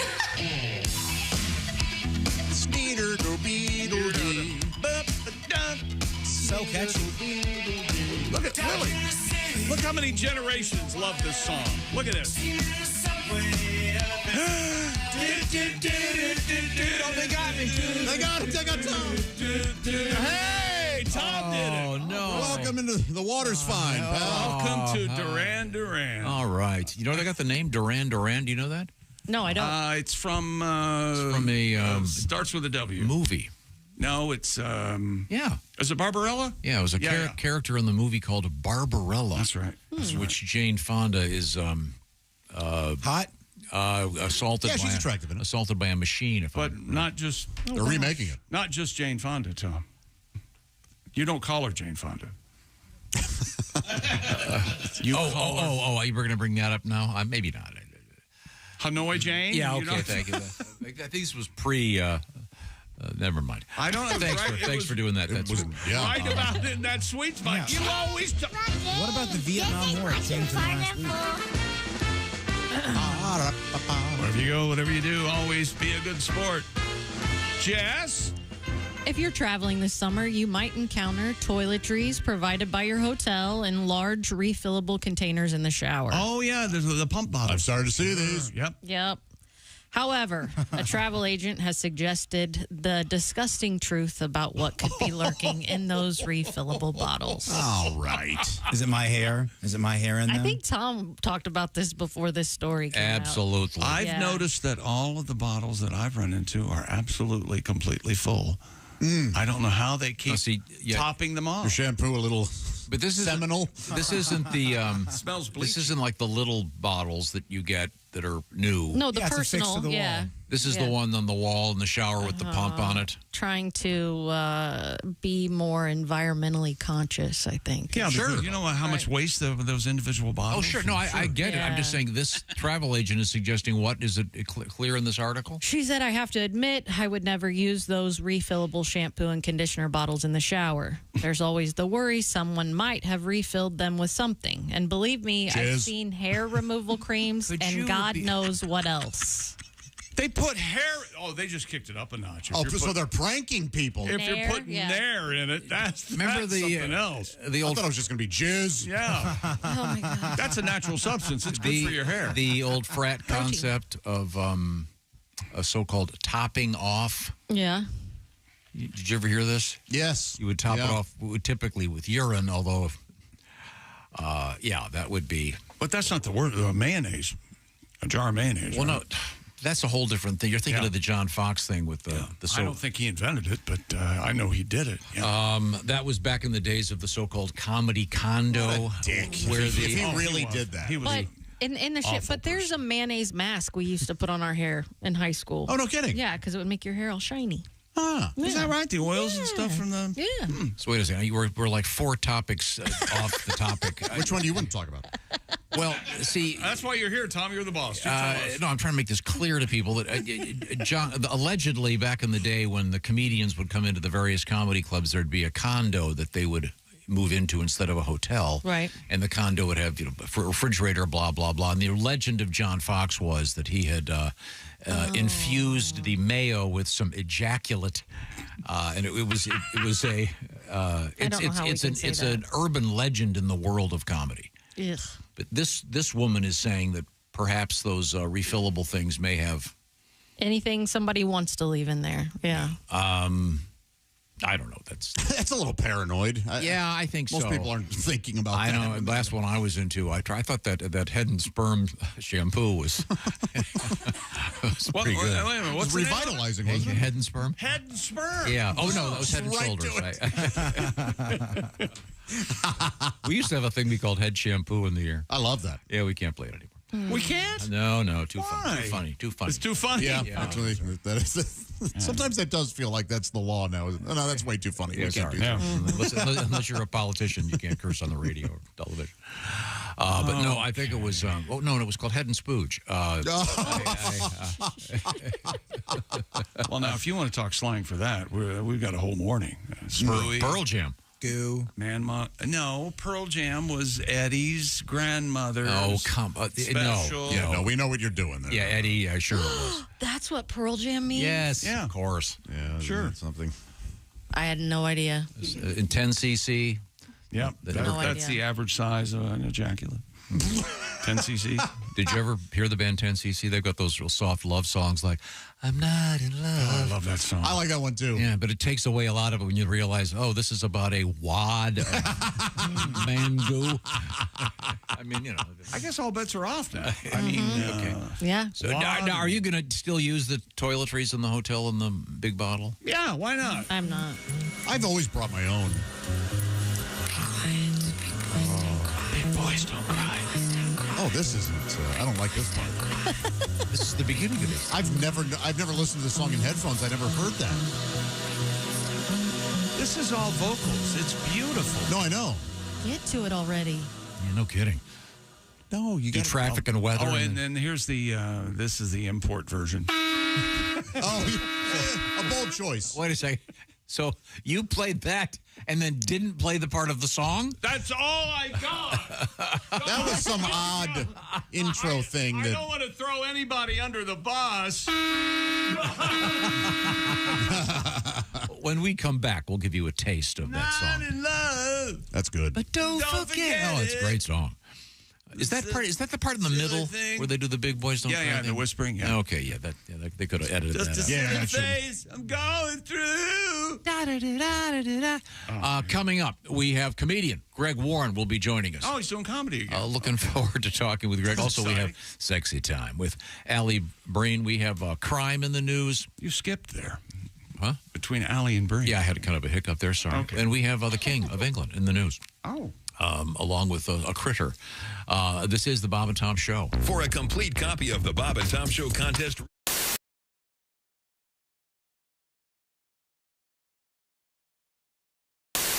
But yeah, we're going to do one right now.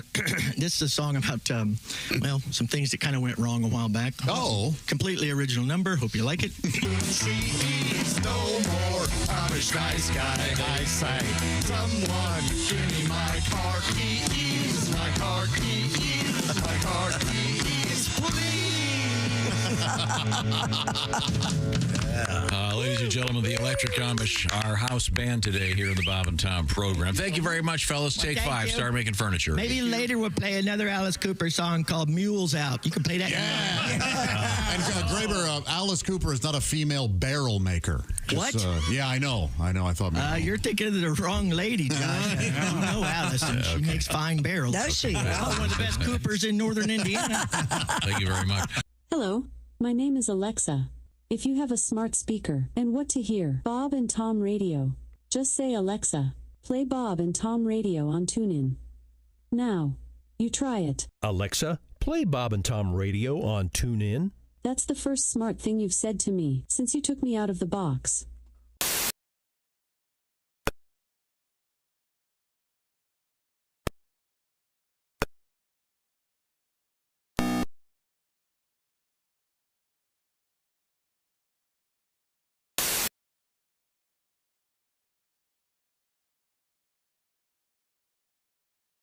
On September 10th in New York. Amazon Prime Day is here, and experts reminding consumers to be wary of scams, deceptions, such as phony emails from people impersonating online retailers like Amazon. Nothing new. But the Better Business Bureau says phishing attempts increase amid the heavy spending seen during significant sales events. Amazon's 2 days of discounts for Prime members started on Tuesday. The Better Business Bureau advises consumers to watch out for lookalike websites, too good to be true social media ads, and unsolicited emails or calls. And that's a look at your news headlines. More of the Bob and Tom Show coming up. Ladies and gentlemen, Bob and Tom. Got a letter. Dear Bob and Tom Show, Chick is right. As a kid, I went to the Ohio State Fair and I saw Lobster Boy. Oh. But Lobster Boy was expensive. Oh. All the other shows were $25, but Lobster Boy was market price. Great job. Really good. Thank you, sir. Ladies and gentlemen. Ace is shaking his head yes. Yeah, he agrees. Yeah. Bob and Tom in the morning and highlights all day long. The Bob and Tom Show, weekday mornings at 6 a.m. Eastern on Bob and Tom 24/7.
Listening to Bob and Tom Radio 24/7. Hey, hi, this is Tom. And this is Chick from the Bob and Tom Show. Hey, Christy, what's the best way to get full access to the show? Hey, what? You introduced me.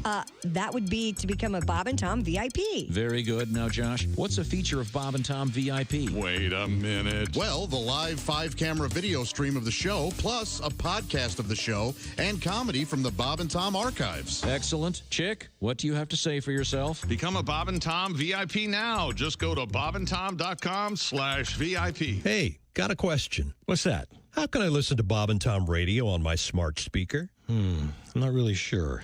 Well, why don't we just ask her? Her? Hey, Alexa, how can someone listen to Bob and Tom Radio on a smart speaker? Just say, Alexa, play Bob and Tom Radio on TuneIn. TuneIn? Correct. Alexa, play Bob and Tom Radio on TuneIn. 24/7? That's something. Helpful. Welcome back to the Bob and Tom Show. Hello, hello, hello. Hi, Tom. How are you, buddy? You want to hear that thing you were trying to play before? What thing I was trying to play before? Well, we were discussing naming bands. And oh yeah, 10cc. This is the beginning. This is the actual intro, Josh. Okay, yeah, that's why I hadn't. This song is the album version is like 7 minutes long. Okay. This is in one of the Guardians soundtracks, I believe. Oh, really? Galaxy. Okay. And isn't there a legend about how they recorded this? They had to run the tape through 2 or 3 rooms at the time for some sort of delay that they had work in. Oh, I don't know. Yeah. See, this just doesn't happen. This is. I feel like I'm in a massage salon. Here we go. Godly and cream. But again, and the contrast of this is that just a silly face. It's a beautiful song. The name of the band, 10cc, is apparently the amount of ejaculate in the average. Hey, can we hang on? Cut. Okay, now let's go back and do that again and try to hit ejaculate harder. No, I'm just saying the I can't look at him when he says no, it. nobody can. Again, it's like there are a number of bands named after things. I had no idea. Of a sexual I nature, didn't, like Pearl Jam is still Jam blowing my mind right now. And then they, of course, after they became famous, they changed the story. Eddie, absolutely, yes, he disputes it. That's not where they got their name, but evidently it is. So I don't know. Okay. Again, rock and roll has a lot to do with the crotch area. I think we all know that. And this is the time in our show when we turn this way. Let's see, I'm looking up. By the way, remember that. The next time that you say all hip-hop lyrics are derogatory towards women, remember all the bands that are just named after loads. Oh, I couldn't agree more. Cream. Cream? Potentially. No? I think that was kind of the cream of the British musicians. They sort of knew what they were doing, I would think, but yeah. I didn't know. I remember being a kid, and one of my first CDs was Sammy Hagar's Standing Hampton. Oh, yeah. I wonder what that means. Yeah, that's obscure, though. What's that mean? That's an English term for the aroused male member. A standing Hampton. I like that. So would you say he's Standing Hampton, or would you say he has a Standing Hampton? I think it's a term from England. I don't know. I've never I wonder which one had it is. occasion to use that.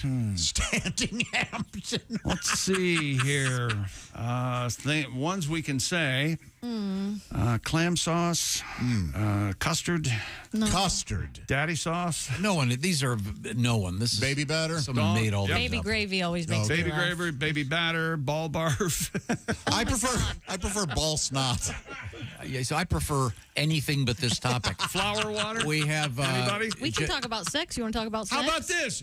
And I'll shut up. Gentleman's relish. That's what I am saying that forever. Never has that been used. No one has ever said This is that. stuff I got they just, my gentleman's they had to relish sit in down her and make up hair. a bunch of stuff. Gentleman's relish. Oh, wait a minute.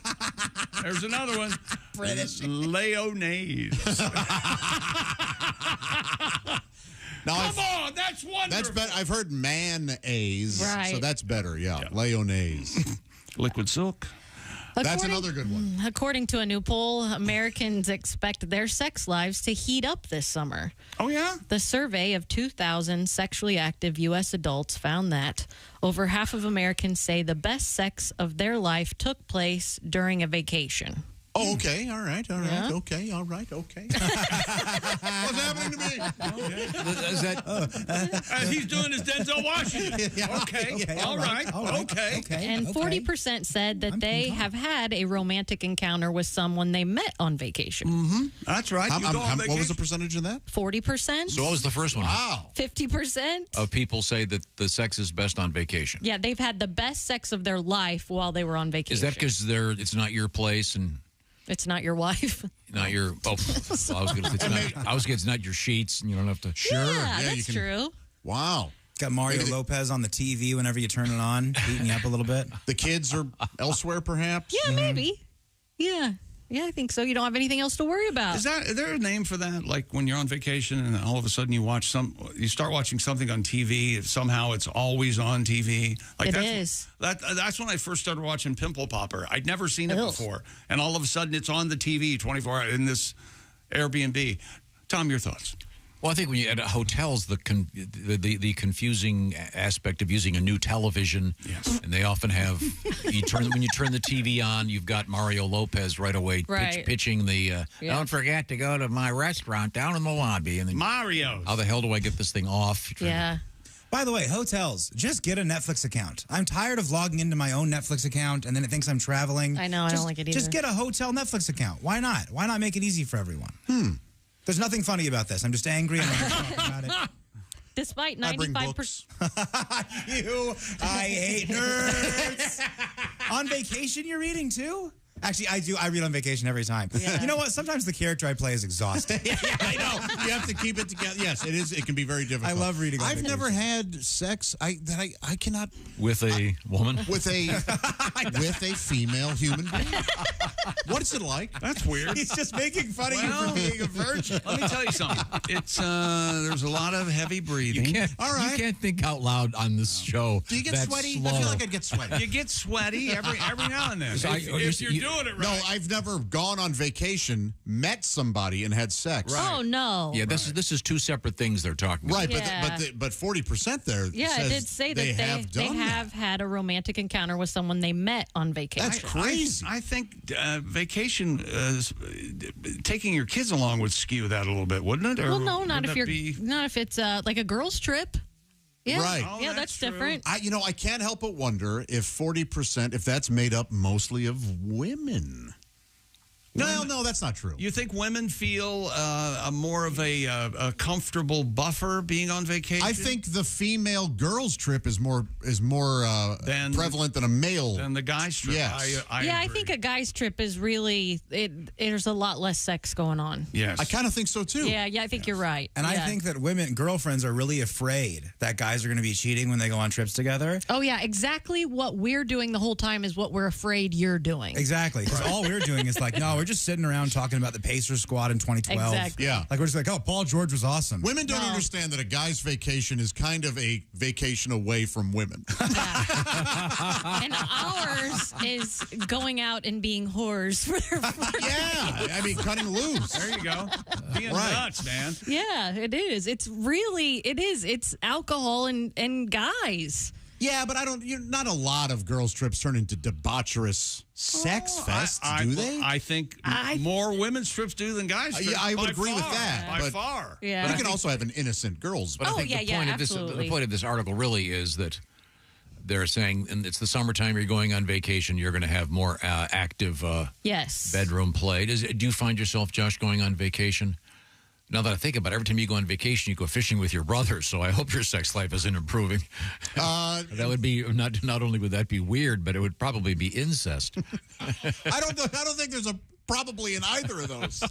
It would be weird and it would be incest. Do you remember? And that's what makes it so much hotter than regular sex. Do you remember the morning when my dad was so worried about being homophobic? He said that that's okay, whatever you want to do. No, they're brothers. Yeah. It was something, right. He was so focused on the gay part that it's the blood relation. I wasn't an issue. Yeah, because they might have a baby, and you know what happens. When we come back, we're pretty soon. You see, Greg Warren's coming up in just a few minutes. I'm looking forward to that, of course. And we have more Smuggler's Blues in the news. Smuggler's Blues. And we have Woolly Mammoth update and more sex stuff. This is the Bob and Tom Show. Thanks for listening to the Bob and Tom Show this morning.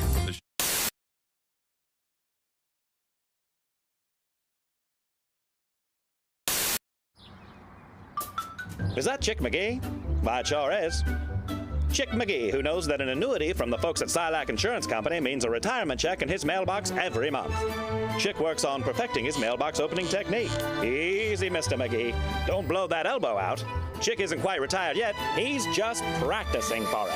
Because one day, Mailbox McGee will be taking his retirement the easy way. SILACINS.com. Silac Insurance Company. Well, there he is. We're going to be joined by Randy Feltface is joining us. May we call you Randy, or do you prefer Mr. Feltface? No, I'm very happy with Randy. Let's keep it informal. Mr. Feltface. I'm sorry, Randy Feltface. I detect a slight accent. Where are you from? I'm from Australia. I'm from all the way on the other side of the planet. I see. Yes, it's so exciting to be here, though. Look at this beautiful studio setup you've got. Isn't it something? It's very nice. It's fantastic. Thanks for dressing up, wearing a tie. You look good. Thank you. Yeah. I thought I'd wear my little vest this morning. Am I looking at you, by the way? I have no idea. Yes, great. I've got you. I got you. Fantastic. Very dapper. All right. Yes. Thank you. Thank you. Randy Feltface is a touring comedian. Do you mind if I ask some personal questions? Please go right ahead. This is what I'm here for. I'm here for a scoop. Are Are you a single man? I am a single man. Yeah, very difficult to have relationships on the road. I am constantly on the road. I tour all year round. So my only meaningful relationships are with the people who work in the Delta Sky Lounge at LaGuardia Airport. They are. That is a nice one. That is pretty much all I got going on, my friends. Do you use the dating apps? I don't use the dating apps. No, I'm not on the dating apps. I find when you're only in town for one day, the investment in planning ahead. What am I going to do? Get 4 cities ahead? Try to hook up dates? No. I generally just walk around the streets, just screaming for attention. You move well. I'm sure. Thank you. Yeah, I'm quite the mover. This is. Yeah. You should see me. Yeah. Hey, there he is. Yeah, look at this. Oh, I've got all the moves. You should see me with a katana at a Monopoly game, I'm sure. Do you, is it fair to ask this? Do you have a type? If I were to ask your friends, hey, listen, we were talking with Randy Feldface. Is there a specific type of, Nah, not picky at all. Really? No. Again, in town for 24 hours. I'll take what I can get, really. Yeah. I see. Yeah. How often do you get back home to Australia? Well, I've been on this particular tour just for a couple of months. So, I was there for December, January. I was there for the Christmas period. Nice. And then, love the Christmas in Australia, the hot, summery barbecue weather. Very different to here. Very different to here. It's all backwards. I know. How about that crazy southern hemisphere, am I right? Anyone who's with me? Yeah. Who's with me in the morning? Anybody? I know. Now, who are... I'm actually here to audition for the show. I feel like I could be a permanent fixture. Sure. Have you got any news stories? Throw me something and I'll just come back with some wacky quip. Okay. What do you got for me? We'll call on Miss Jessica. You got a news story? What do you got, Jessica? Come on. Don't let me down. Officials in New Mexico announced that the state produced more than 53,000 tons of chili during the last growing season. Wow. Meanwhile, New Mexico's governor signed legislation that established the sweet smell of green chili roasting in the fall as the state's official aroma. Oh, roasted green chilies. So you have official aromas? Apparently. State aromas. Okay, call in on WXFTP. We're getting calls on what radio station is this? What's the call sign? Very many. Just keep going. Oh, there's too many. Oh, it's syndicated. I've already failed the audition.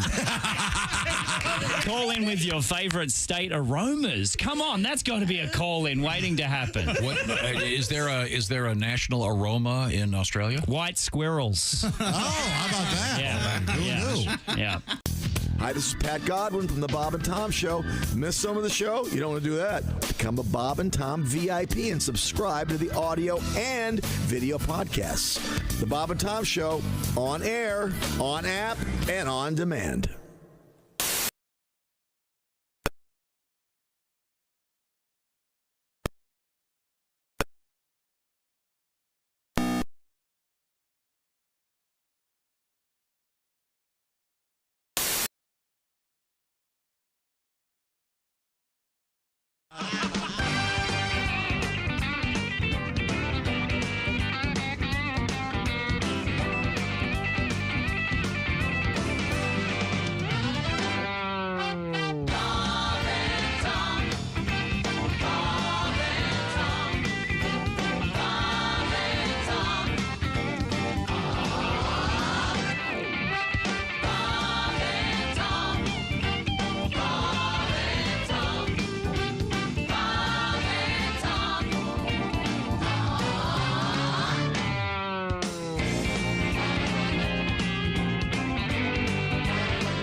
Bob and Tom Radio.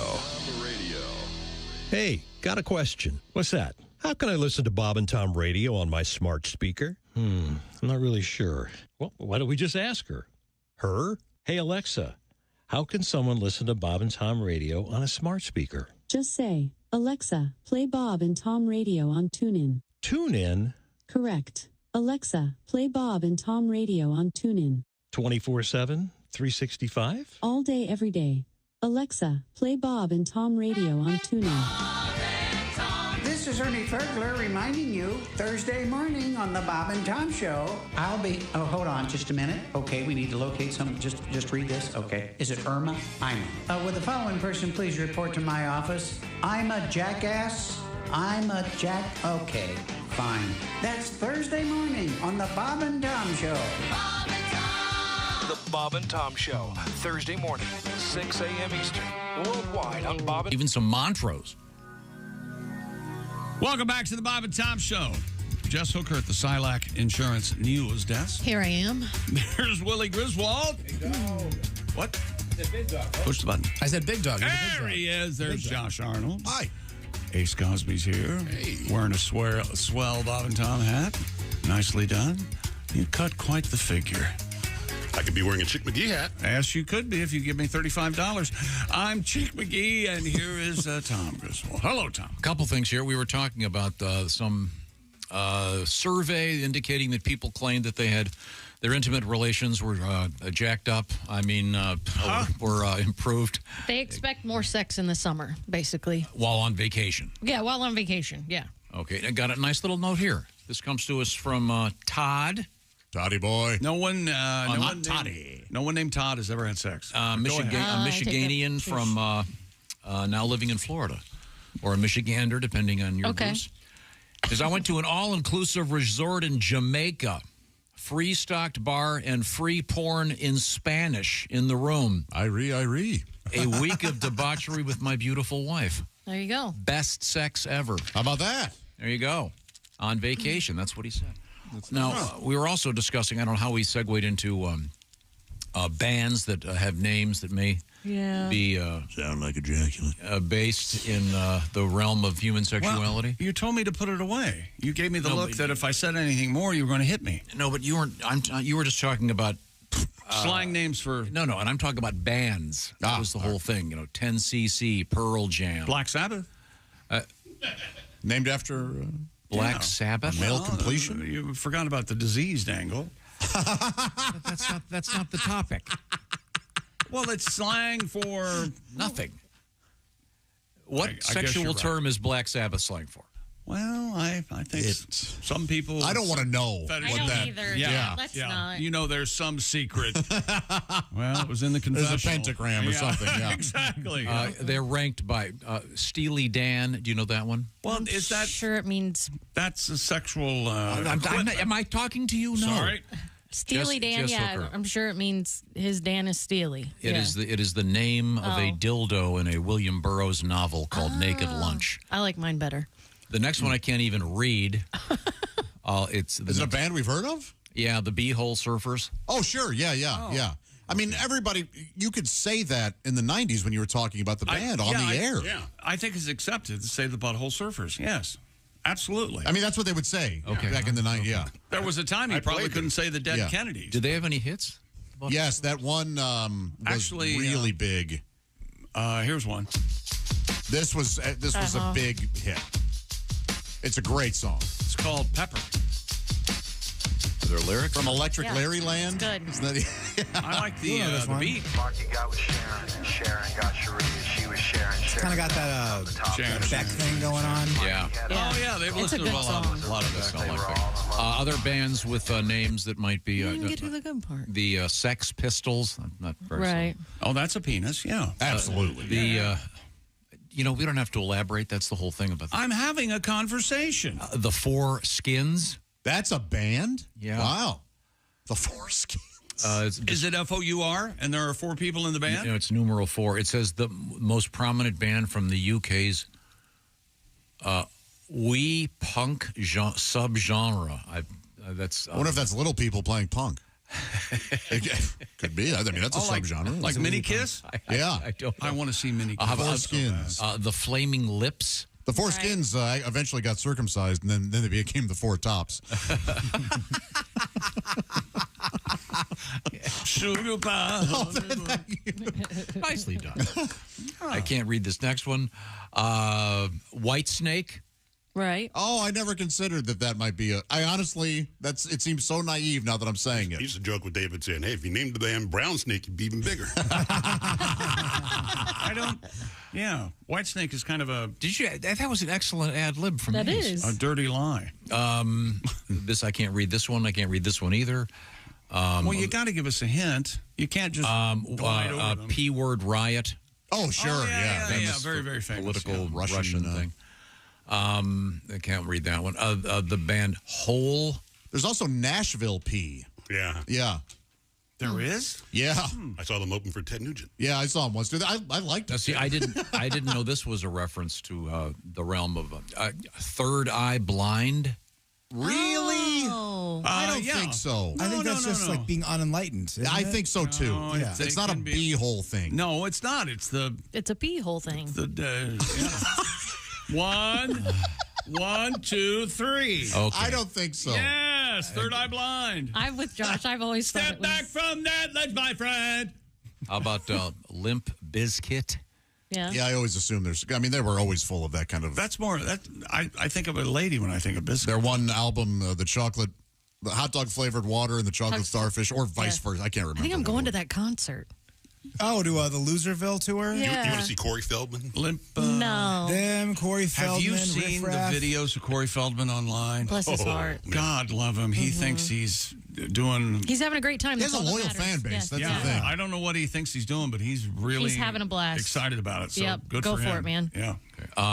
So that actually leads, I think, to a story. Oh.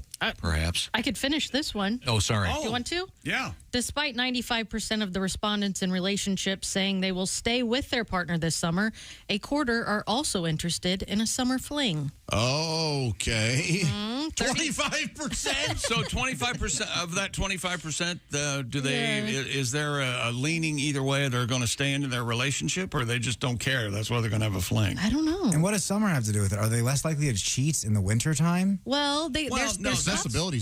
There's cuffing season, which is absolutely a winter, thing. right? And again, it's vacation. Yeah. Yeah. 30%. That's interesting. Yeah, 30% of those polled are more likely to be sexually adventurous on vacation. Wow. So maybe you're trying something you wouldn't regularly try. Oh, you mean you can't come in the front door? Why don't you try the back? God. I don't think that means that necessarily. I think it's... Oh, your tan lines are accentuating. He's got me Somebody likes tan lines. Oh, yeah. I think Then you get the forbidden zone, that whole... Oh, yeah, the really, really white zone. Yeah. The white zone's for loading. Hey, come on! And that's very good. That's right. And unloading, okay. I think that's where threesomes are explored, is on vacation. I can see that. It's somebody you don't know. Yeah. Boy, oh boy. Man, I don't know about that. I don't know about a threesome.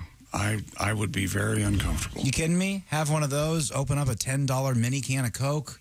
That's nice. That's freedom. Really? Yeah. Right there in the hotel. Dr. Drew always said, no, just don't. Yeah. It's someone's going to get hurt. Yeah. What is it, the Jim Carrey joke where he tried to have a threesome and the two, he got in trouble. Then one of the girls came up, save it for me, or something like that. That's so crazy. Speaking of the world of music, this is a bizarre story. And hold on just a second. I enjoy music. You guys enjoy music? I have no idea who yes. this person is. I love music. Yes, you do. I do not. She could walk in here, I wouldn't recognize her. Here's what I like about music. It drives me crazy that there's music out there that I haven't heard yet, and I need to hear it. That's Good for you. Let's see if you know who this is. Okay. NASA has transmitted a Missy Elliott song to Venus. Her name's. I know her name. I'm not familiar with her work. Are you serious? I'm aware of Missy Elliott. You guys know Missy Elliott? No. I do, yeah. Yeah, we do. What's one of her songs, Josh? Oh, geez. Is she on that? Does it get your freak on? Get your freak on. And there's something about Rump Factory. It's not. I know it's not hit 'em up style, but she has a song that's similar in that vein. Oh, of yeah. Of like, hey, if you want to get back at your man, spend his money. Yes, that kind of yes, thing. yes. And I'm a big fan of that. Does she do a version of Sweet Thing by Shaka Khan? Is she a rapper or a singer? She is a rapper. According to the space agency, it took about 14 minutes for the song "The Rain" Supa Dupa Fly to travel. Supa Dupa Fly? Yes, it's actually a sample of a Superfly. It's a sample of "I Can't Stand the Rain" by Nia Peebles. Nia Peebles. Here it is.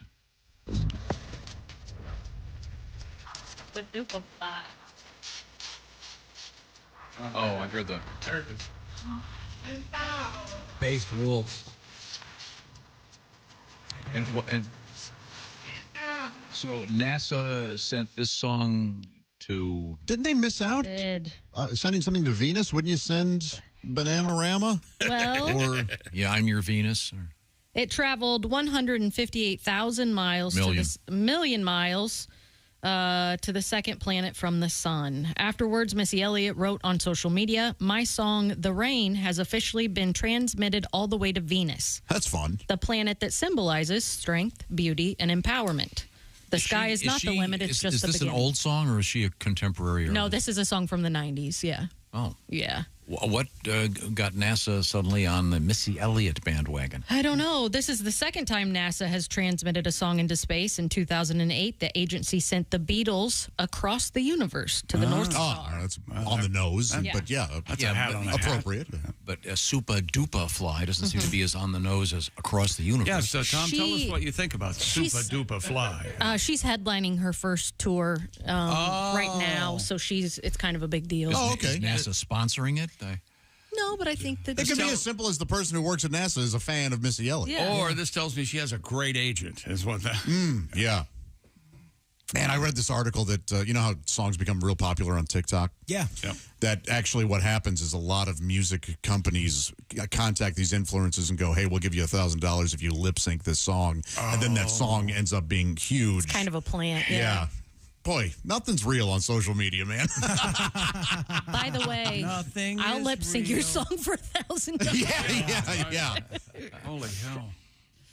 I could lip sync Pa Papa Ooh Ma Mau. Yeah. We've got to make it happen. Yeah, let's do it. I think that would result Let me in tell you something. cancellation. You would be surprised how many hits you would get if you went on, just set it up and lip sync Papa Ooh Ma Mau. Yeah, I think it might be vastly. And don't overthink it. Just sit there and do it. Don't bring fake horns in and just I wanted to do do a Tainted Love and have them send it to Uranus.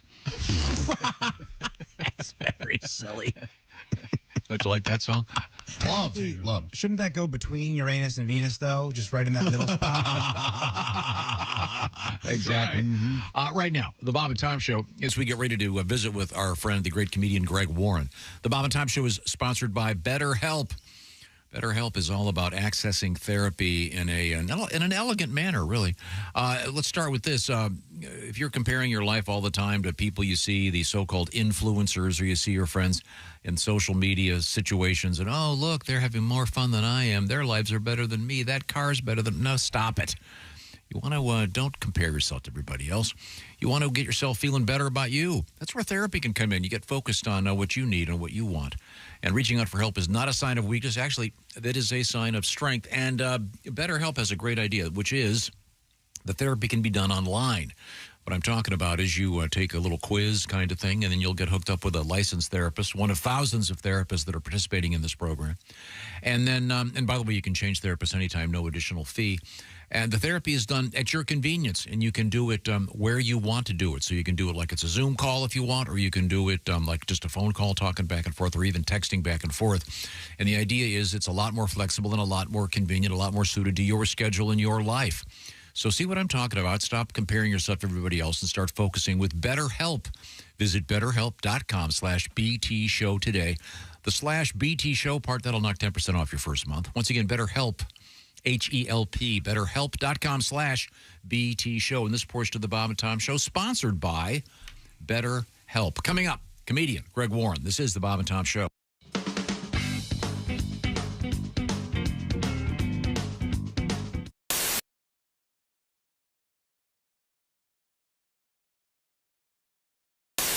Muppets were the first thing I did, some cartoon kind of characters and stuff like that. Stuff I wouldn't even consider really impressions. But what's the hardest? Who's the hardest one to write for? Because sometimes if you have the voice, there's some impressionists, you see them and you go, boy, that's dead on. And you go, but there's okay. No I've had a Billy Crystal forever. But I had no idea what I would even do with it. It's one of those voices that just, he doesn't do much. Sully, you know. Yeah. Hey, let's go. Come on, guys. We're going to go over here. It's just one of those things. But here it works. And Robert Downey Jr.'s one that I'm sure I've done that too for you, but he's the human Twitter feed. He talks in little phrases and everything's about himself. He could be giving out an Academy Award, which is supposed to be about the nominees. But it would turn it back to him like, these people deserve your applause almost as much as I do. Hashtag awesome. So he's like, do me a favor.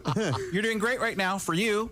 You know, that's he can insult you and be backhanded compliment for everything. Chick, you do a great job sitting there doing nothing. Appreciate it. Why don't you do me a favor and text yourself? Who would you like? What's an easy one to teach Josh? Josh is very clever. I don't know about his impression abilities. I'm not particularly good at impressions. No, I'd give him 6 out of 14 on clever.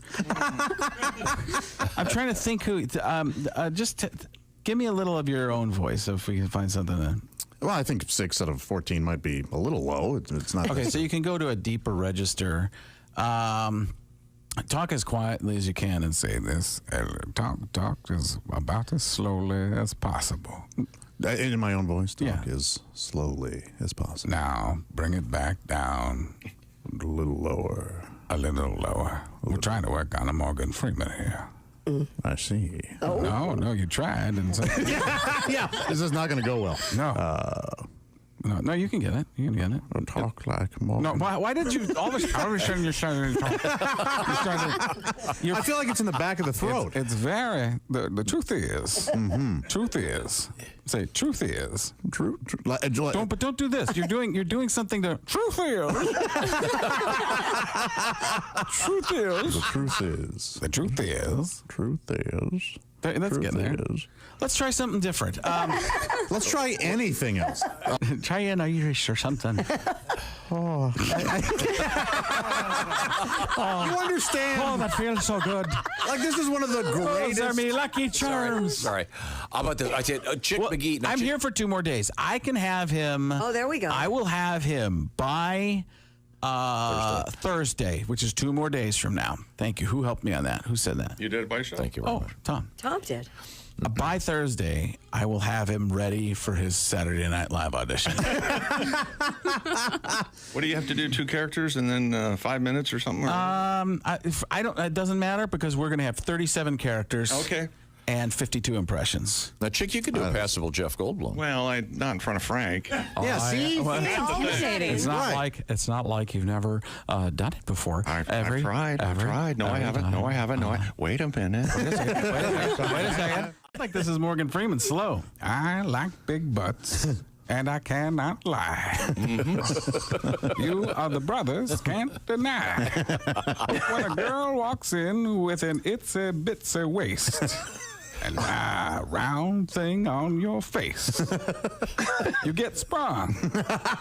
Want to pull up tough, because you notice that butt was stuffed. Deep in the jeans she's wearing, I'm hooked and I can't stop staring. Oh, baby, I want to get with you and take your picture. My homeboys tried to warn me, but with that butt you got makes me so horny. Dr. Sadie, you're a big Jeff Goldblum fan. Perhaps you could explain to Mr. Goldblum this toy here. Yes. This spark his spot. Yes. Hello. Knock, knock. Who's there? This toy. And that's when Andy realized that little rock hammer could do more than just break him out of prison.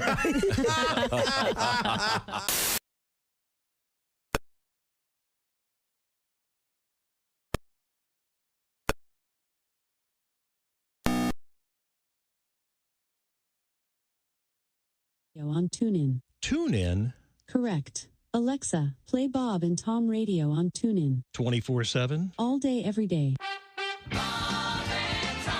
Hi, this is Tom. Coming up Thursday morning in the Bob and Tom Show, we'll visit with comedian Al Jackson, and here's some music from Haywood Banks. Looks like he's carved out of butter, just like at the state fair. Big butter Jesus. That's Thursday morning on the Bob and Tom Show. The Bob and Tom Show, weekday mornings at 6 a.m. Eastern on Bob and Tom 24/7. I say your name will never again use the B word. What's the B word? Bob and Tom. Oh. The morning show that people... Welcome back to the Bob and Tom Show. Jess Hooker at the Silac News Desk. There's Willie Griswold. There's Josh Arnold, Ace Cosby. I'm Chick McGee. We have a special guest, Tom. That is correct. A live on-the-scene reporter. The Bob and Tom staff. Comedian Greg Warren has joined us from, I'm not sure where. Are you in St. Louis today? Yes. Hi, guys. How you doing? Nice. See you. Great, Greg. Good to see you, buddy. Yeah, it's guys, sounding good. How's every little thing? You all right? It's going good. Yeah. Thanks, Chick. All right. I like your USA hat. Are you excited for the Olympics? Real excited. Yeah. Cool. Do they still have wrestling in the Olympics? Yes, Tom. It was the first Olympic sport. Well, but Tom's point is there are many sports that have gone by the wayside, and they've been replaced by one of his personal irritants, breakdancing. Or I should say breaking. Yeah, they're calling it breaking. He's very upset about it. No, I'm upset. Just they're kind of watering it down, I think. I agree with Tom on this. I think, they've decreased the weight classes in wrestling, Tom, which makes me a little angry. What do you mean? They make smaller people? What are you trying to say there, Greg? No.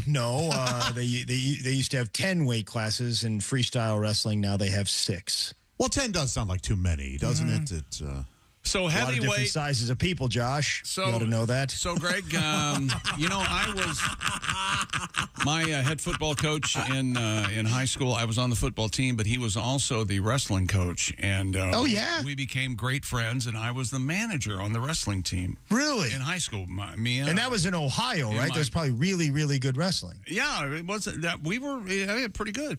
But now heavyweight is unlimited. You can weigh as much as you want. Now after that, what are the weight classes? Chick, there is no more unlimited. Oh, okay. It used to be unlimited. Now it's, I believe, in college, it's 285. Oh, well, that's big enough. Is that the most you can weigh? Yeah, you can't be above 285. Oh, I don't know about that. There was a guy named Tab Thacker from North Carolina State that was going around 450 back in the 80s. Wow. And he was he just dominating? Yeah, Tab beat everybody. Yeah. But now they've gotten rid of the fatty fat.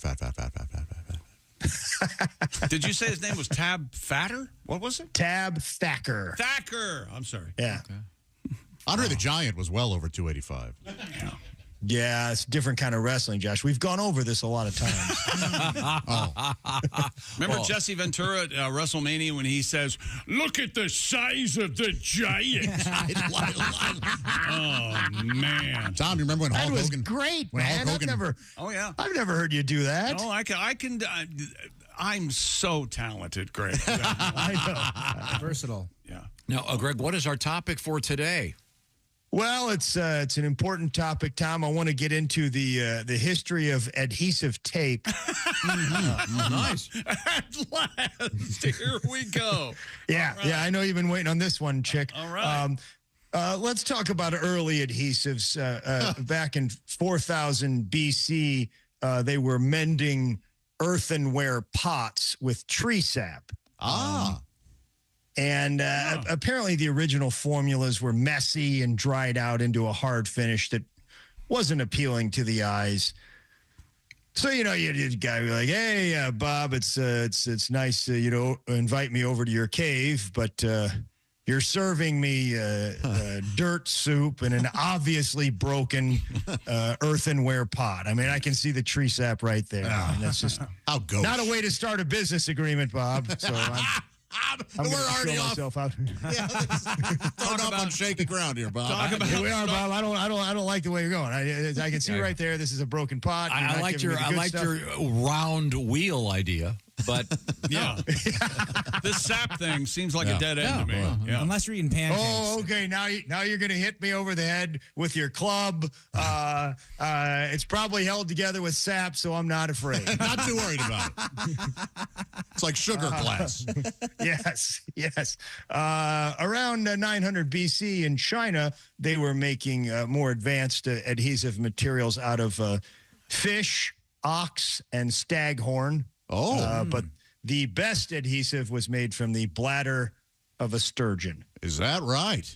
Yes. So if probably back then there was some contractor that was like, well, yeah, those windows there. I mean, that's builder grade. I mean, it's probably staghorners from what I can see from here. I don't know what you paid for it, but it's not sturgeon bladder. I can tell you by looking right now. Yeah. That's got not an ounce of sturgeon bladder in it. But you know, hey, I know you're a family guy. If that's what you want to trust your family to, that's fine. But I only sturgeon bladder with my family. Moving right along, this is when we get down to the action. 1845. Big year. There's a surgeon named Horace Day. He made the first Horace Day in the time. No, guys, not that. That's Morris Day. Okay, that's Morris. Morris Day in the time, then Horace Day. No, Horace Day did a lot with Rock Hudson. They starred in many movies. That's together. Doris, guys. Beautiful man. Your timeline is way off for the chronology here. 1845, guys. 1845. Horace Day, he made the first crude surgical tape by combining rubber, pine gum, turpentine, litharge, and a turpentine extract of cayenne pepper and applying that mixture to strips of fabric. That's what you want to hear when you're on the operating table. Turpentine and cayenne pepper. It seems like he was just messing around, throwing stuff together. I think so. I think he was trying to hurt people. Yeah. They did say, Chick, though the strip did work for some time and it was a strong basis for the future development of tapes, it had its limitations, such as falling off now and then. Dr. Day, it seems, I think my kidney fell out. Yeah, well, you know what? I'm not perfect. I'm an inventor. I'm not a perfecter. Okay? Now, when do horses kick in? What's that? When do the horse don't they make glue out of horses? Well, yeah, I think they did. And again, Tom, this is not a report on adhesives. Oh, it's this just is a report on tape. Adhesive tape. Can I ask a question? Sure. What year did the invisible tape come out? But it's not truly invisible. No, but it's great. I was wrapping a present yesterday, and I love that stuff.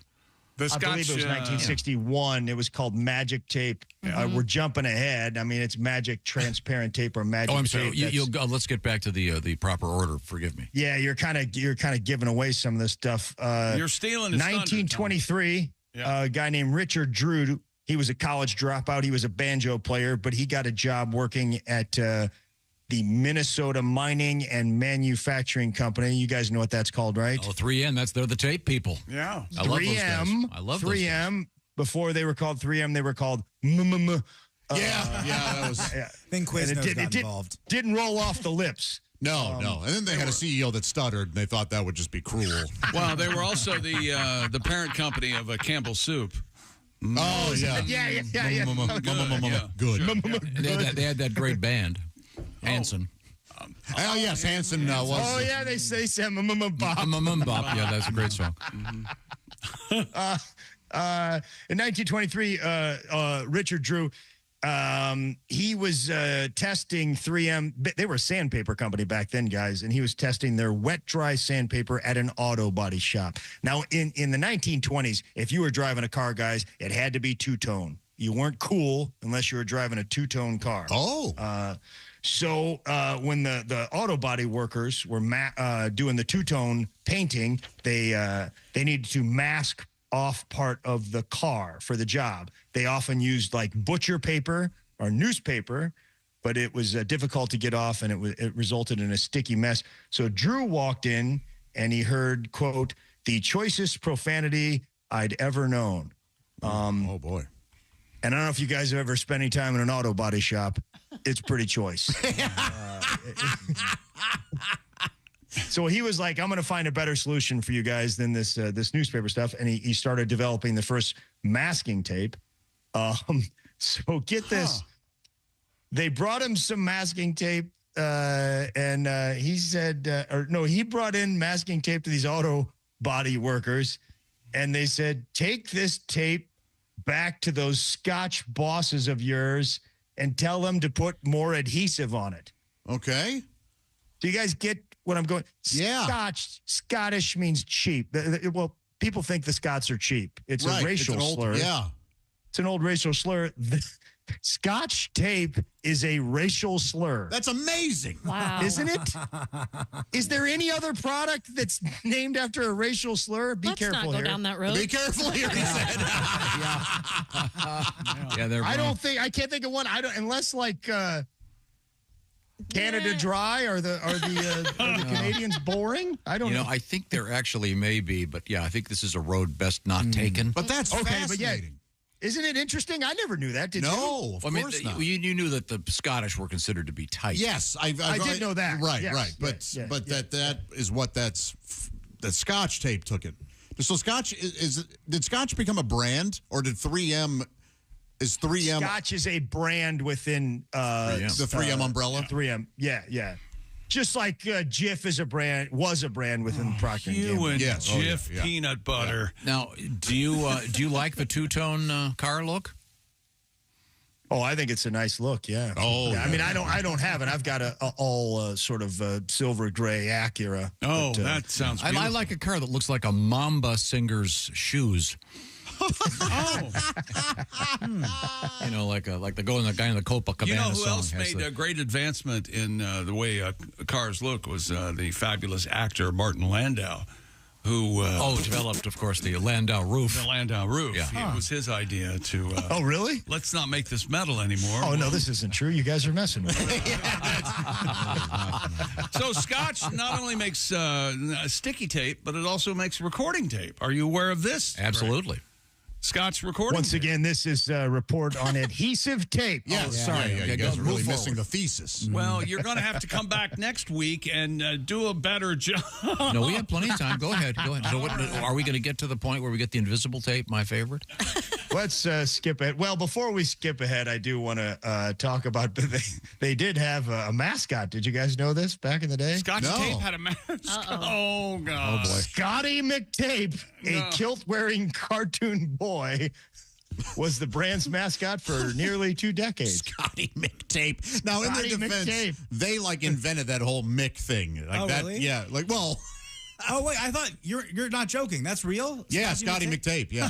Scotty McTape is a thing, Willie. Yeah, that's incredible. I thought you were having fun Google for a him. second. Scotty McTape is a guy, and I would have bought I only saw pictures, but I wish there were words and not since Twinkie the Kid has there been. Has there ever been a mascot so on the nose? Yeah, Twinkie the Kid and a lasso. Here he is, everybody. There's Scotty McTape. You're kidding me. Yeah. There he He's is. cute. He's a cute guy. Cute. He's very much. He wears the tartan stuff. It's weird. He's got a little button that says "No Irish." Well, back then that was accepted, and it's a shame. It's a shame. Oh, he's even wearing a kilt? You know, he's naked under that kilt? Is that right? Is that a Yeah, definitely. Yeah. Want to send the kids? Okay. So Drew, he never stopped messing around with tape. This masking tape was just the beginning, and a company executive, William McKnight, told him to stop messing around and get back to his regular job. But Drew was like, "No, I'm going to keep screwing around this tape." Even though they were a sandpaper company. Greg, you remember Scotty McTape's slogan, right? No. They can take our lives, but they'll never take our adhesive. Freedom! It was really something. It was quite powerful. Yeah. What was the name of that movie? Tape Heart.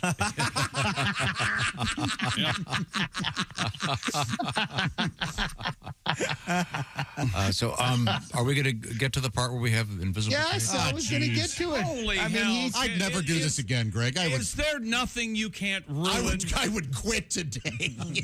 He's messing around with this stuff for years, and this executive told him not to do it, and he's like, I'm going to do it.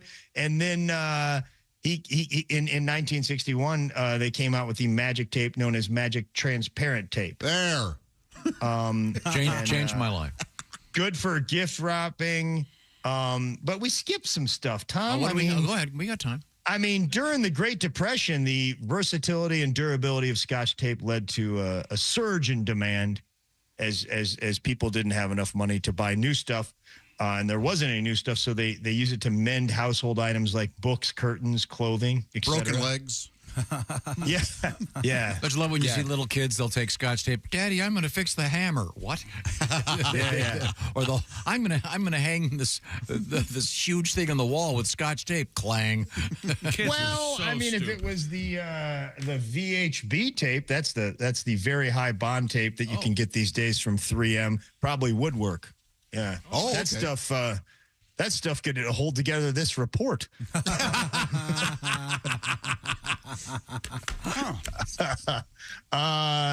Yeah, man. I bet you even back in the Depression, even though it was the Depression, everybody was having a rough time. If you came to school with some taped up pants, you're still probably going to get it, right? Yeah, oh, yeah. Hey, what's up, tape pants? Yeah. Well, now, by the way, Greg, is this true? You're going to be in Salt Lake City this weekend? Yeah, I'm going to be at Wise Guys. Wise Guys. Oh, nice. Yeah. You better hurry. That's quite a drive from St. Louis. Chick, I'm flying now. No way. Yes. Wow, look at Mr. Big Time. Yeah. I know. Some of the bigger gigs, I do some flying, Chick. Wow, then you've got your big Alaska tour coming up. Sitka, Ketchikan, Alaska, on the way for Mr. Warren in the month of July. That's great. Juneau, the capital of Alaska? It's Juneau. Very good. little humor with capitals there. Oh, I got you. Yeah, sorry, Josh. I didn't know how to work that one in. Hey, Greg, maybe you could do that with your comedy for kids. Use that skit thing. Thank you. Very popular show. Greg, you may have to save the end of this one for a couple weeks from now, or a month. Well, maybe we'll do a whole report on duct tape. Okay. Oh, that'd be good. Yeah. Okay. Very good. Very good. Now, Greg, once again, Greg Warren, Wise Guys in Salt Lake City this weekend. Shut the lid, Greg. Thank you very much. Right now, Chick McGee, you're going to be... I'm going to tell you about Simply Safe, the do-it-yourself, design-it-yourself home security system for my compound. You know, the FBI says most break-ins happen during broad daylight and spike during the summer when more homes sit unattended. And there's more daylight this time of year. That's why I recommend Simply Safe Home Security. Simply Safe is the only security company I trust to protect my compound. It gives me, I have peace of mind with Simply Safe, and that is a tall order. And also, Simply Safe has fast protect monitoring and live guard protection. Simply Safe agents can act within 5 seconds of receiving your alarm and can even see and speak to intruders with the high-def cameras they have inside and out, and it will stop the intruder in their tracks. No long-term contract. You can cancel at any time. Pricing is transparent and affordable at less than $1 a day. Hey, and there are no hidden fees. It's me, Milton Sadman. Why are you, you seem upset and sad? I didn't go with Simply Safe. Oh, Milton. Oh, you knew all right? Better. I'm going to shove Milton Sadman down America's throat. All right. Thank you. It's easy to install. Don't be like Milton. Activate your Simply Safe system in less than an hour, or you can have a pro do it. It's up to you. Protect your home this summer. 20% off any Simply Safe system when you sign up for Fast Protect monitoring. Just visit simplysafetom.com. That's simplysafetom.com remember, there's no safe like Simply Safe. Thank you very much. Coming up, Sexy Time with Alli Breen. This is the Bob and Tom Show. Got something to say? Send us an email, bobandtom@bobandtom.com. This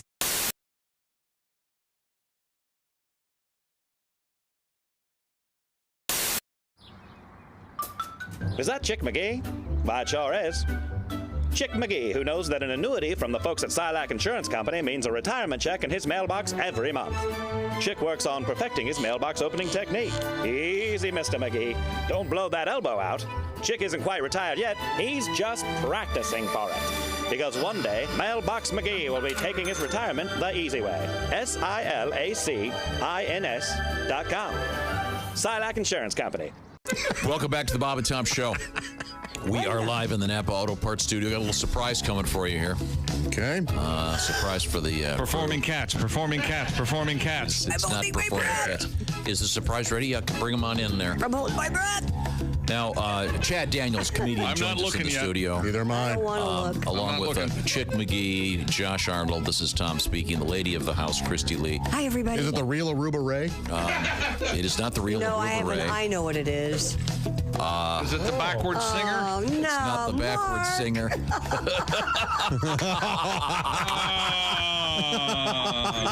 I've brought in that's great. I have brought in a... now listen to how he pronounces this, Chad. Listen. Now, this is a real rock and roll cat here. You can see he's got the tattoos, just like you, Chad. Got the Rush T-shirt on. Wearing a Rush T-shirt.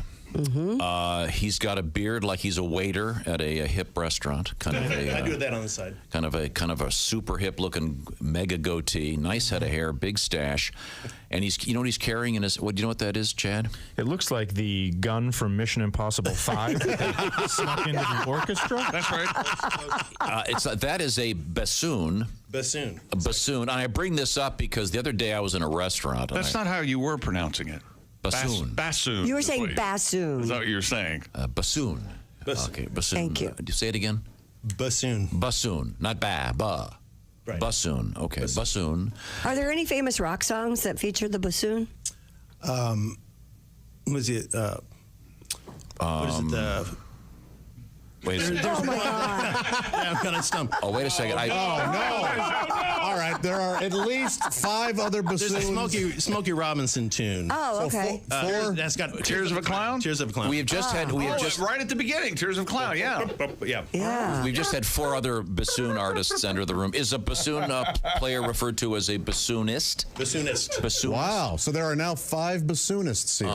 Are those all the same size bassoons? No. Is When there- do you want me there, bassoonist? Now, I know as a former clarinet player, there's also a bass clarinet. Right. Are there alto bassoons and bass bassoons? Yes, there's contrabassoon. What does that mean? Twice the size of this. You have to smuggle Plays them. about the lowest note of the Yeah, exactly. The contrabassoons are smuggled, as Christy just brilliantly said. If this happened in a high school, they'd lock it down. Pablo Escobar was a contrabassoonist. I can actually bring one of those in sometimes. Okay. Once again, this is the Rock E Bassoon Quintet.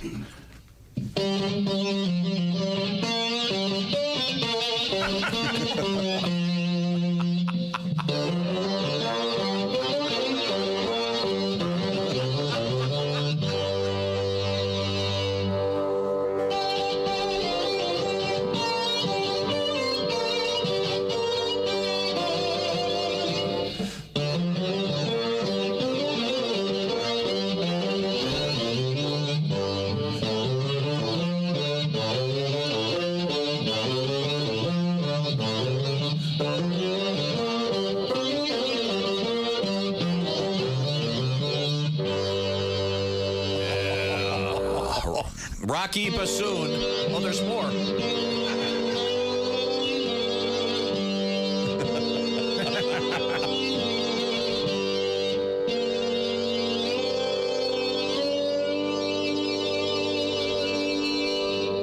That's beautiful. Oh, yeah. Rocky bassoon.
laughter just might be the best medicine. If you want to turn your daddy parts orange, eat some Cheetos and watch some porn. Bob and Tom Radio, 24/7. Hey, hi, this is Tom. And this is Chick from the Bob and Tom Show. Hey, Christy, what's the best way to get full access to the show? Hey, what? You introduced me. That would be to become a Bob and Tom VIP. Very good. Now, Josh, what's a feature of Bob and Tom VIP? Wait a minute. Well, the live 5-camera video stream of the show, plus a podcast of the show and comedy from the Bob and Tom archives. Excellent. Chick, what do you have to say for yourself? Become a Bob and Tom VIP now. Just go to bobandtom.com/VIP. Hey, got a question. What's that? How can I listen to Bob and Tom Radio on my smart speaker? I'm not really sure. Well, why don't we just ask her? Her? Hey, Alexa, how can someone listen to Bob and Tom Radio on a smart speaker? Just say, Alexa, play Bob and Tom Radio on TuneIn. TuneIn? Correct. Alexa, play Bob and Tom Radio on TuneIn. 24/7, 365? All day, every day. Alexa, play Bob and Tom Radio on TuneIn.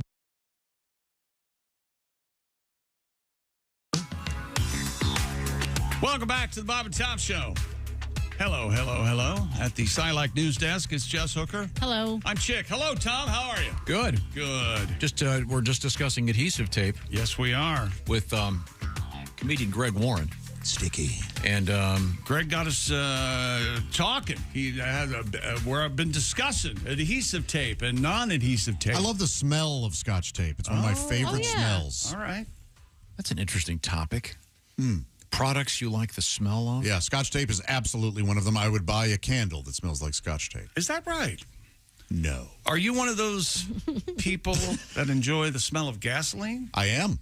Yep. I can't abide it. Okay. Yeah. I do not care for it. I love the smell of an unsmoked cigarette, an unlit cigarette. Oh, yeah. Like if you open a pack of cigarettes, I just love that. That's the tobacco smell. It's kind of like almost strawberry smelling. Yeah, I love that. Oh. Now, I'll do this one for Ms. Hooker. Have you ever seen the movie Fast Times at Ridgemont High? I have, but it's been a long time. There's a famous scene in that where they're passing out a test.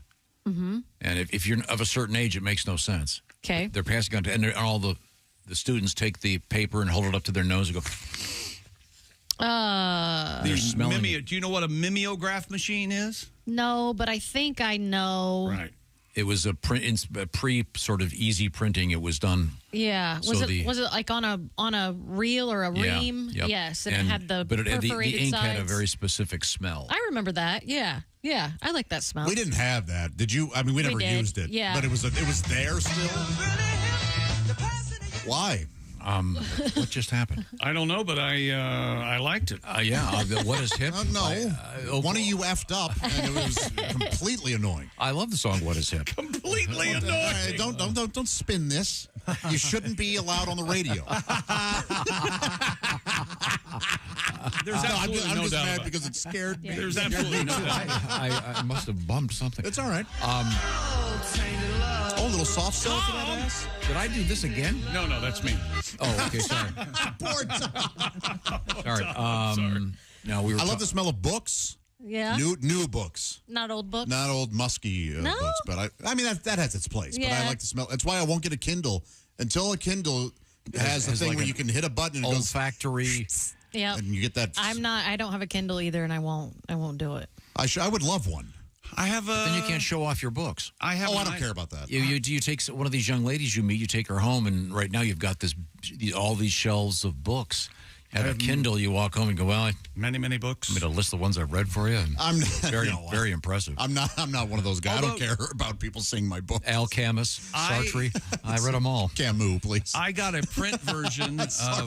I got a print version of Griffin Dunn's the Friday Afternoon Club, and I also had the spoken version of the Friday Afternoon Club, and I started reading it about midway through, and I could see your point now. The difference between listening to a book and reading a book is very different. They are different, but I joke on the show all the time. I enjoyed them both. I joke all the time about audiobooks not actually being read. They are wonderful. Yeah.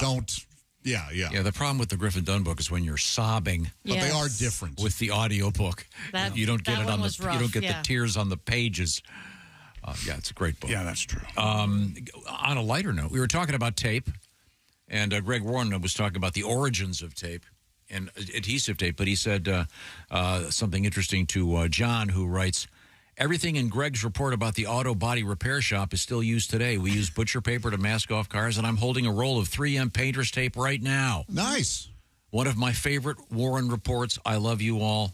Well, thank you, John. Well, thank you, sir. Thanks. Have some body work need to be done. I admire guys who work on cars so much because I have zero interest in cars. And I just think it's such a cool trade. Yeah, Max, my son, he worked at an auto body shop for the summer, Mueller Auto Body, and he loved it. I wish he said I it liked was the cars. funniest place he's ever worked. Yes, yeah. He laughed the whole time. I love going to oil change places. And I've seen you have we were talking about two-tone cars. Yeah. And they're making a comeback. Yours is black and keyed, which I think I don't know what that means. Keyed your car. Keyed. Oh. You thought it was like a shade of magenta. I did. I was like, that must be like a shade they used back in the day. A color that we're not rich enough to experience. Yeah, right. I was just reading an article about apparently the two-tone cars making a comeback. Yeah, my first car was two-tone. I've seen a lot of them that have the white car with a black roof. Yes, that's big right now. Yeah. Or I saw burgundy with a black roof. two-tone, but it was a classic. This was 2 days ago. A classic station wagon, like nice. Oh yeah, like from the wooden side. It wasn't a Woody, but it was. And it looked really cool. I was like, do I need to get a station wagon? Yeah. What about a two-tone car? And it's James Gandolfini's character from Sopranos next to Steve Buscemi's character from Sopranos. You have the two tones, the two Tonys. Oh, there you go. That's two Tonys. Now, I don't know, Willie. How about it? I don't know. You got to make something happen here, right? In the we warehouse. got something to do, don't we? got to try to work. In the warehouse of good advice that Tom's given me, one of the things I wanted to do when I actually started making a salary was get personalized license plates. I thought that was going to be so cool. And Tom goes, yeah, that's a good idea. So you want your car keyed every week? Is that it? Yeah. So, you must be Chick. Were you thinking about just getting Chick? Yeah, or CHK or something. Yeah. Obviously it was me, but yeah, Right. of course not. Mom 69, something. Yeah, something remind me of my childhood. Honoring, yeah. Now, when we're talking about adhesive tape, I can't believe Greg Warren didn't mention this. Ace's window.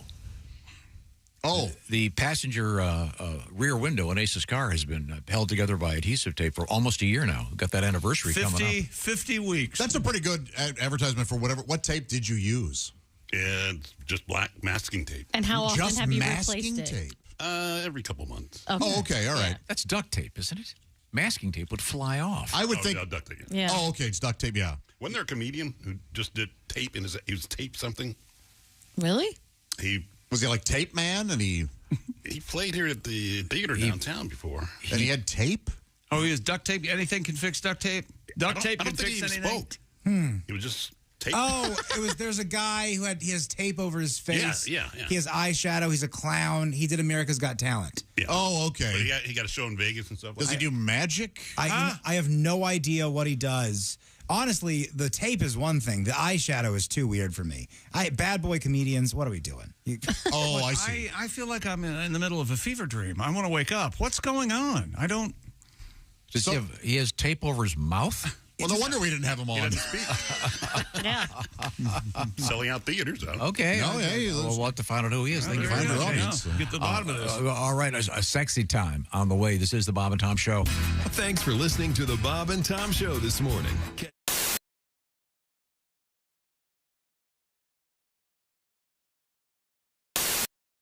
I get back to Kansas City. I was back last April for a wedding.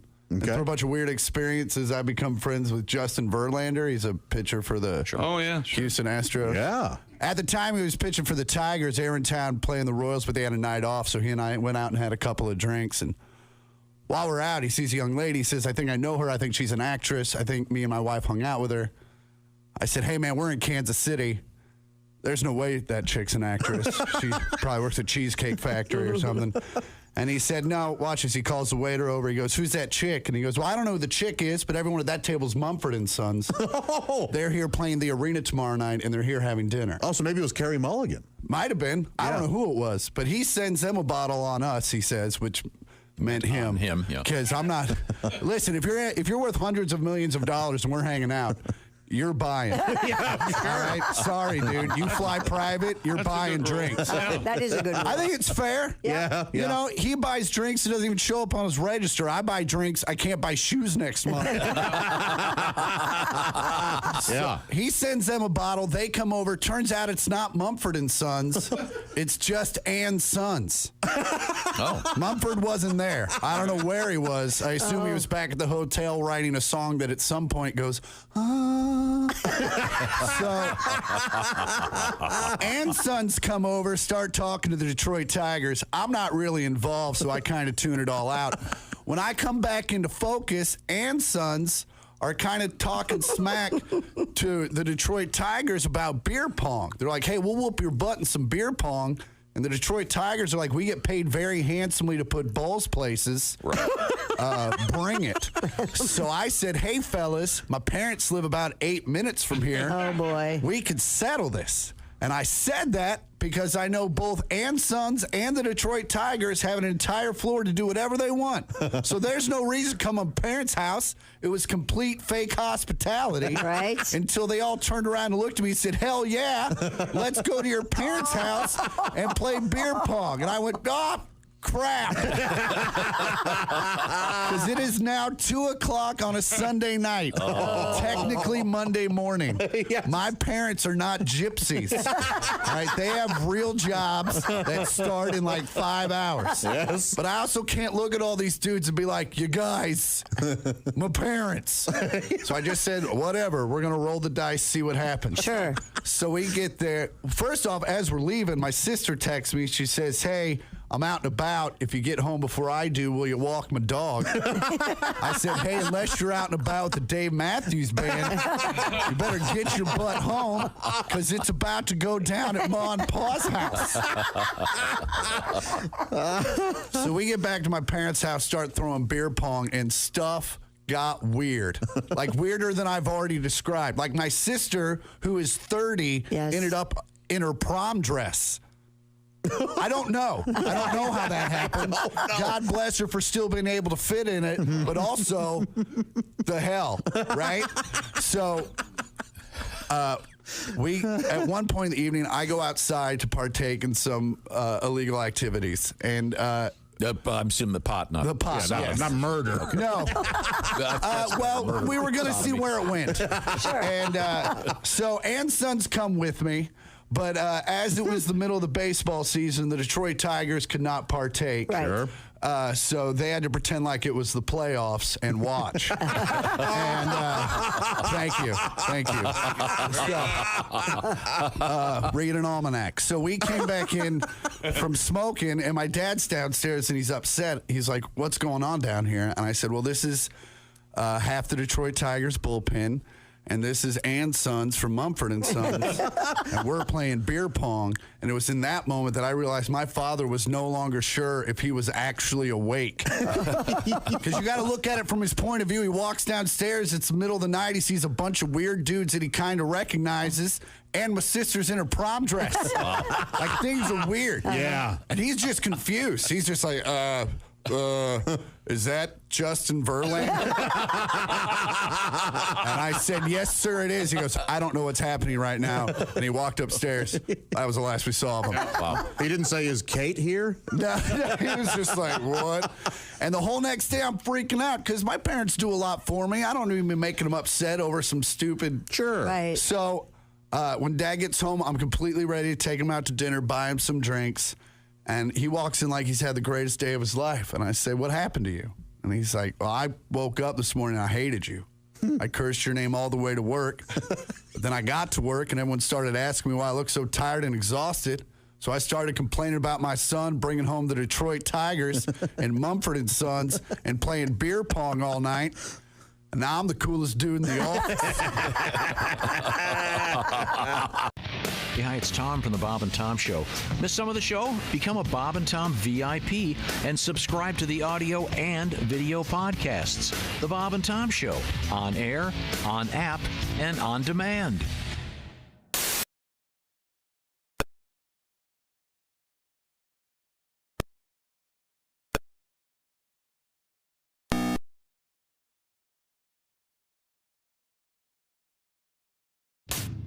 Essential Morning Radio. All day and all night. Really? No, seriously. Really? Bob and Tom Radio. Hey, got a question. What's that? How can I listen to Bob and Tom Radio on my smart speaker? I'm not really sure. Well, why don't we just ask her? Her? Hey, Alexa, how can someone listen to Bob and Tom Radio on a smart speaker? Just say, Alexa, play Bob and Tom Radio on TuneIn. TuneIn? Correct. Alexa, play Bob and Tom Radio on TuneIn. 24/7, 365? All day, every day. Alexa, play Bob and Tom Radio on TuneIn. This is Ernie Fergler reminding you, Thursday morning on the Bob and Tom Show, I'll be... Oh, hold on just a minute. Okay, we need to locate some... Just read this. Okay. Is it Irma? Ima. Would the following person please report to my office? I'm a jackass. I'm a jack... Okay, fine. That's Thursday morning on the Bob and Tom Show. Family.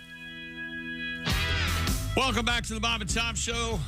Jess Hooker at the Silac Insurance and News Desk. Hello. There's Willie Griswold. Hey, man. There's Jess Alsman. Hello. There's Josh Arnold. Yes, and I have a scenario that I'd like to present to you guys. You have to choose one or the other. Oh, this is exciting. There's Ace Cosby. Hey.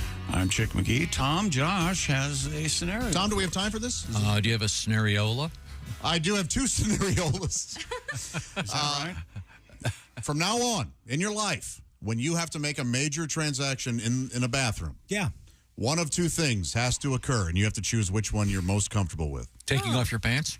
You're making every time you go. Number 2, either 20 contacts on your phone are called, and they must listen to you go to the restroom, or one person, a stranger. So this is a person you don't know, right? Has to watch you. Would you rather be watched by a stranger or listened to by 20 of your closest So we get to choose the people. My goodness. No. You don't get to choose the 20 people. Right. It's just 20 people that you are close to, and they have to listen the whole time.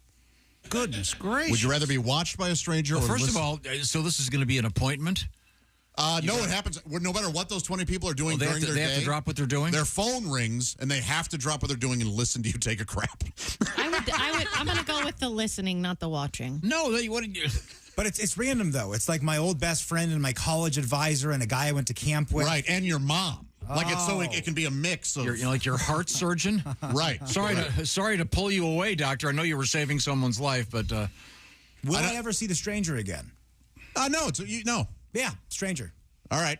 Come hang out. Stranger. You got to maintain eye contact the whole time? No, but they have to watch you the whole time. They can't turn away. What is the reason? What is the reason for this Well, then that's scenario? not fair to them. This is just one of those interesting scenarios. Yeah, why interesting, are we... Interesting in what world? Why are we punishing strangers? What did we do? I think it's fine. I was just going to plug a couple of gigs from some friends. And that's real boring. This is something about life. Yeah, I couldn't go if someone was watching. I'm like, well, I guess I'm just going to. So you'd have to go with 20 people listening. Thank you for answering. You're welcome. Yes, and Jess answered. Thank you for answering. How often have you gone to the bathroom in that way while talking on the phone and the person on the phone's unaware of it? Oh, probably a handful of times in my life. I don't do that anymore because I don't bring my phone into the bathroom. How many times do you call people and they answer you while they're in the bathroom?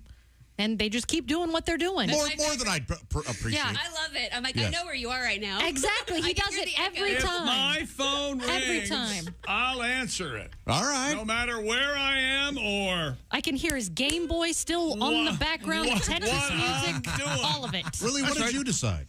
I want stranger. Okay. Unless I'm going to see, if there's a chance that I go to like the state fair, and then I look over and like some guy is just whispering like, that's the guy that I had to watch poop. Yeah. Because of that weird Josh Arnold hypothetical situation that I had to watch him poop. When he poops, he watches Ninja streaming Fortnite. I had to watch him watch another guy. Good. I don't want that. That's very good. Dom, I would really like to know your answer.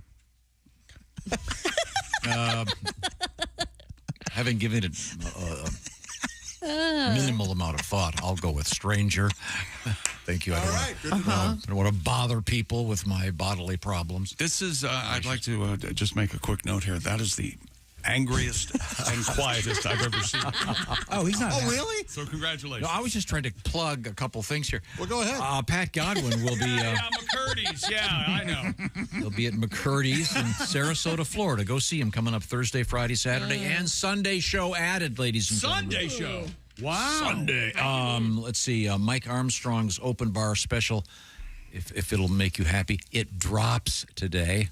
Or as I'd like to say, you know it's what would make me happy is if today. you'd say it drops in a normal voice instead of acting like you've just stepped in crap. Would that help? Just this phony hipness of it. What would you know about phony hipness? Everything. I practically invented I was going to say, he is phony hip. Yeah. No. He's a few years away from a phony hip. I understand that's a heck of a thing, and everybody should have it done. Really? It's really. Now, if you had it done, would you want 20 people to hear the surgery? I'm going to go with I'm on the phone while they're doing it. I mean, they got that down. A friend of mine had that done, and now he can still ski. That's awesome. Yeah. With a fake hip, so that's wow. Anyway, I'm sorry. So where were we? I think I mentioned Pat Godwin's. Oh, Pat has the open bar comedy special as well on YouTube. Anyway, Mike Armstrong and Pat. They got that going. And Mike, by the way, is going to be at the Kentucky Comedy Festival, Murray, Kentucky, this Friday for some great live stand-up comedy. And Greg Warren is in Salt Lake City. All right. There we go. Now we have the lady in red over there is Jess Hooker. What do you got?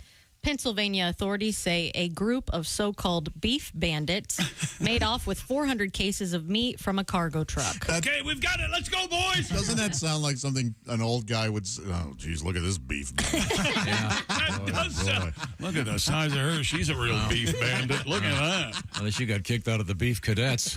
That's what it is. I couldn't remember what Tom calls them. He calls them beef cadets. Beef cadets every time. But this sounds like somebody from The Sopranos. This just taking a bunch of meat off the back of a truck. Yeah. WPVI reports that the latest incident involved the theft of $15,000 worth of beef from a truck parked in southwest Philadelphia. Oh, so it was 2 steaks from Whole Foods. They're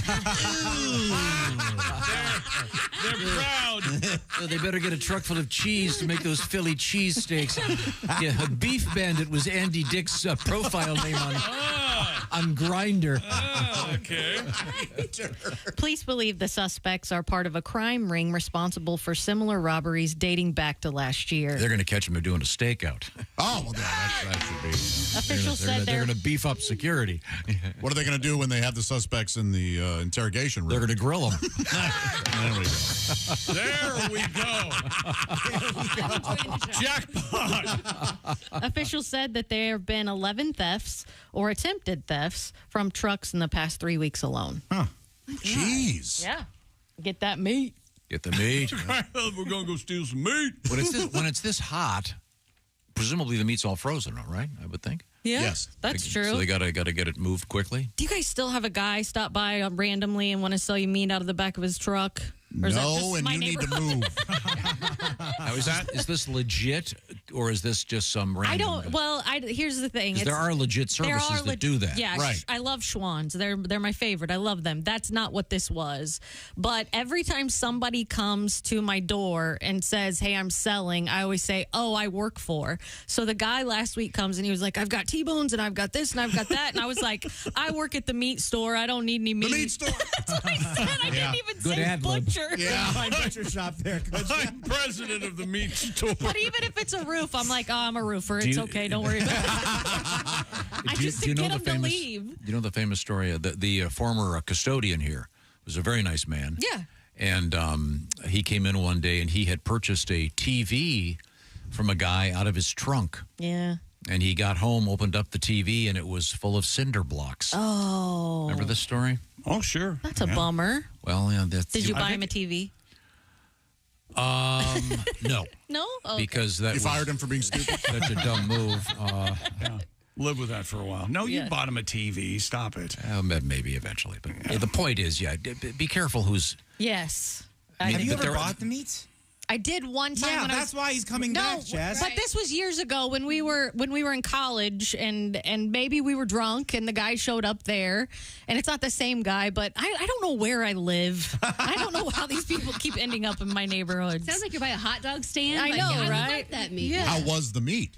I don't remember. Was this guy particularly attractive? Would you call him a hot dude? Yeah, I mean, he was older, and yeah, he was fine. What words do you use to describe an attractive male in your sphere of interest? Like a DILF? Like a DILF? No. Did you say beefcake or hunk or hot? He's a hot. Yeah, he's a hottie, or he's handsome. Yeah, a daddy? I've heard that. Yeah, I don't like that. I We think all that's know real that weird. beef Real weird. cadet's a negative, right? What about Silver Fox? Silver Fox is always good. Who's your favorite Silver Fox?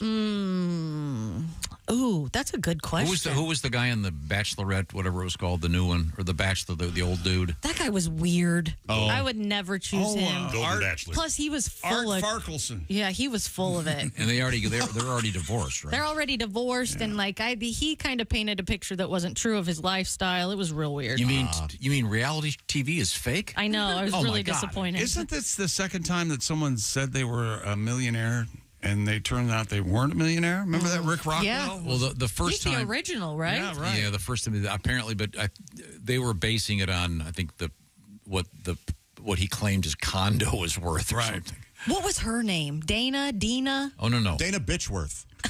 Darva Conger. Darva Conger. Darva Conger. Oh. There you go. Oh, yeah, that- We had a great bit about that. I remember? love that piece. When she goes, "Hi, I'm Darva Conger. Hey, who's a girl I have to sleep with to get a mocha around here?" Yeah, I remember that. Oh, it's a classic. That is a good one. Yeah. We'll feature that in a few minutes, All right. perhaps. I'd like to hear that. Okay, you're very welcome. And now I'd like to tell you about Raycon Everyday Earbuds, and they've been updated. Tom, did you hear about this? Yeah, can I tell everybody about it? I would love for you to. Here's the thing. You can buy those expensive earbuds, the ones Sure that are you can. little that you lose in the parking lot. I saw one the other day, crushed. Yep. Or you can get the ones that really fit in your ear properly, because the Raycon earbuds, they've got a bunch of choices as to what kind of rubberized gizmo. What's that called? Earbud gel tips. Oh, sorry. But the point is, for the average person, they don't know this terminology. We're helping. I'm just telling you, these sound great, and they'll fit in, and they don't fall out of your ear.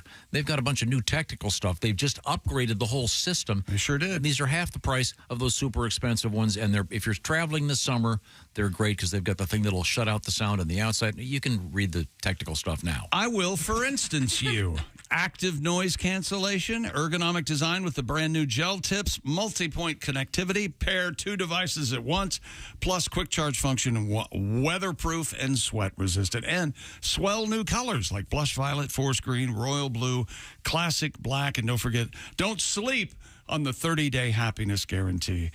Go to buyraycon.com/Tom today and get 15% off your Raycon order plus free shipping. That's right, 15% off the already low price and free shipping at buyraycon.com/Tom. That's buyraycon.com/Tom. And it'll make this show 10% funnier. Yep. I'll say. They'll get those Raycon earbuds coming up. It's sexy time. With Alli Breen, this is the Bob and Tom Show.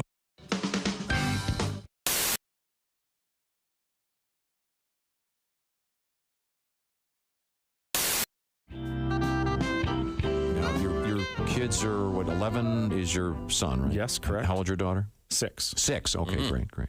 Yeah, She still gets away with stuff, probably. 6 years old. she's so funny that I just refuse to punish her for anything. Right. She came up from kindergarten one day and she goes, "Dad, Stacy and I were playing catch and she hit me right in the balls." She only has an older brother. She's only heard that area referred to as that. A good dad would tell her that she's wrong. I am not going to do that. I have chosen to use that to my advantage. She'll be on her first date and making out with some dude and she'll be like, "Touch my ball." Guess who's done making out? Until at least college, because now everyone in high school thinks she has balls. Thanks, Facebook. Best daddy. Come on.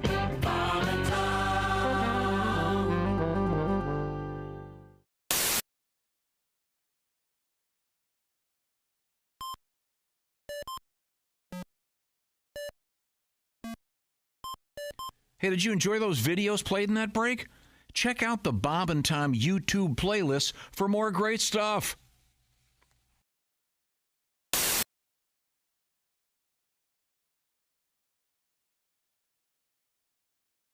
We have the young Shane Moss, comedian from Wisconsin, now living in Boston. Yeah, I got the Ghost of Christmas Future. There you go. Right next to me. So.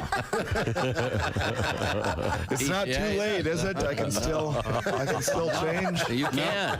Turns out it is too late. Oh, yes. Now, you mentioned that your girlfriend is a veterinarian. Yeah. Now, did you have any normal jobs prior to this comedy thing? Yeah, I had. I did a lot of manual labor type stuff. I worked in a factory for a few years. Worked construction. The worst thing that I ever did was I was a temp laborer. Yeah.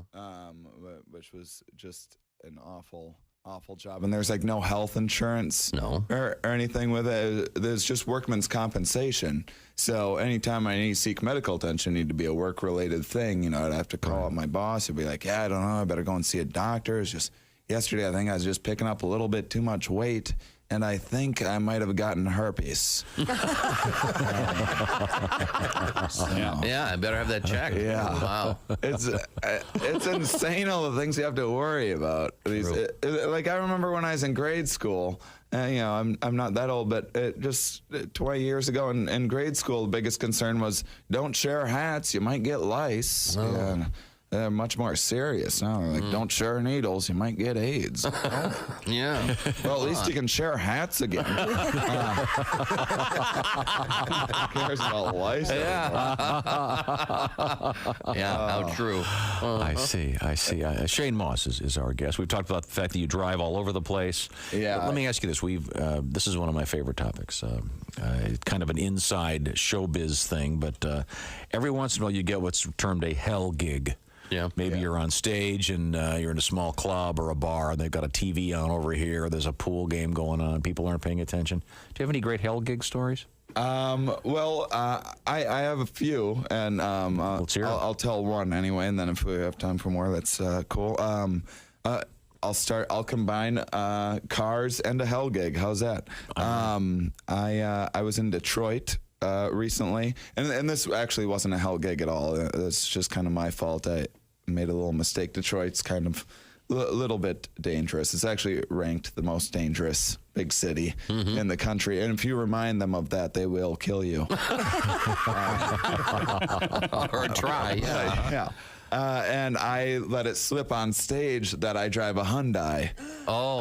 Which is a sin there. And I had to explain to him, I was like, listen, you know, I'm all for supporting American-made products. I don't want anyone in Detroit to lose their job or anything. It's just that if I'm driving through Detroit, I want the most reliable vehicle possible. And, wow. That didn't go over very well.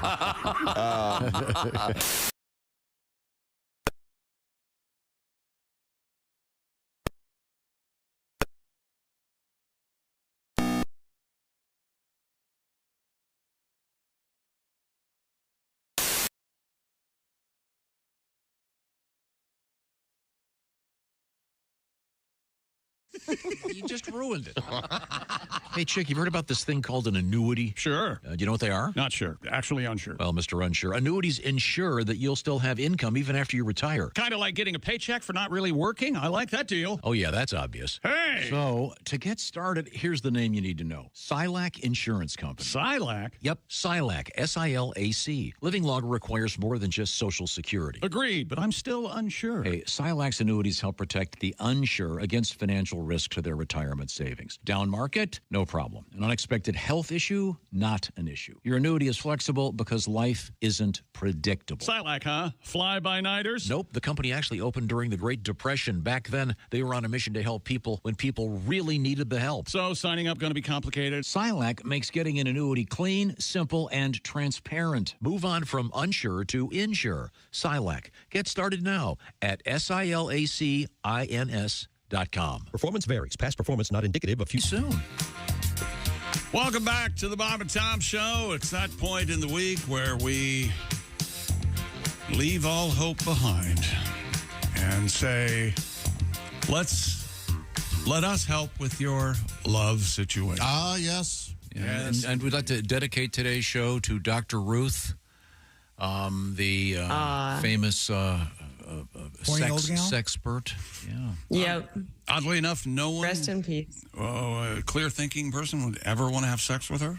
But no, she was unlayable. She might have been hot when she was young. Absolutely unlayable. Yeah. 2 kids. 2 kids. She's 2 kids. Must have been adopted. She probably knew all the tricks, though. So that's true. Yeah, but she'd been around. That's In any event, we have Alli Breen joining us. And hi, guys. Alli Breen is a stand-up comedian, and she is also our sex lady, if you will. Yep. We call it sexy time. Sex lady. And Alli is also featured. Sex lady. She is on OnlyFans. You'll find her at ALLIB. But if you want to find her on social media, it's ALLIBREEN, and that's where we get our letters to help people out. What have you got, Alli? Dear Alli, my wife has a work husband who she's always described as a total dork. We'd laugh about him, even though they were good friends. He says silly stuff, but he'll take her out to lunch and they have a bunch of running jokes. And I always thought it was cute. And then I met him and he's way better looking than I am. Can I tell her that I'm uncomfortable with it now, or will that just make me look insecure? I really don't think she'd cheat, but I really don't like this. No, you are insecure. And just don't be. I mean, it's going to take practice, but don't worry. Yeah. That's good advice. Like if you were a psychologist, I'm sad, doctor. Don't be. Next. Just stop. The fact that she talks about him, though, means you can trust her. Yeah, you're fine. Yeah. But she does play it up like he's so dorky. Ew. By the way, you're not less attractive than this guy. She thinks you're more attractive. Mm-hmm. So, no. Or she just met the other guy too late. Yeah. And right now, right this second, she thinks you're more attractive. I had a girlfriend once. Things change. She was joking with me, but she met my older brother, and she goes, "Oh, why couldn't I have met him first?" All right. Wow. But we had a confident relationship, and it was just funny. That's funny. No, you're good, man. Okay. You're good. I think we solved this one. Wow, that's a good start then. We'll feel good about the show. Let's move forward, Alli Breen.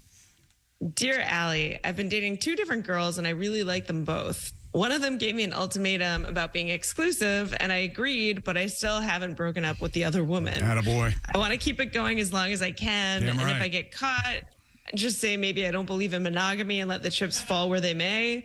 Am I being crazy or should I just do what I said I was going to do and pick one? You're a dirty liar, sir. I told her I would, but then I just kept doing the other thing. So, as long as I can. I mean, you don't have to pick one, but if you want to be with multiple women, you have to ditch the one that thinks it's exclusive. Right. Yeah. That's the clear thinking answer. Jeez, and find someone else who's into, don't wait some till you open get relationship, caught. I guess. Because then you can go back to the first one if this second one doesn't work out, So if you're honest with her, you always got her on the back burner. You always have someone in the bullpen. Yep. Am I right on this? Need backups. Oh, yeah. Oh, so like, Alli, do you have a plan B? If your if your boyfriend runs off, do you have a plan B? Like you got like a little list in your head? Like someone waiting in the wings? Yeah. No, my plan B. I think at this point, plan B is like Netflix and Hulu. It's there's so much to do. Well, I want to use Josh's logic here. Does your boyfriend have a good-looking brother? Because your boyfriend's a really good-looking guy. He's got to have a great-looking brother. Plan B that is not the backup by any stretch. Plan B is being single, which is awesome. Yeah. I don't know.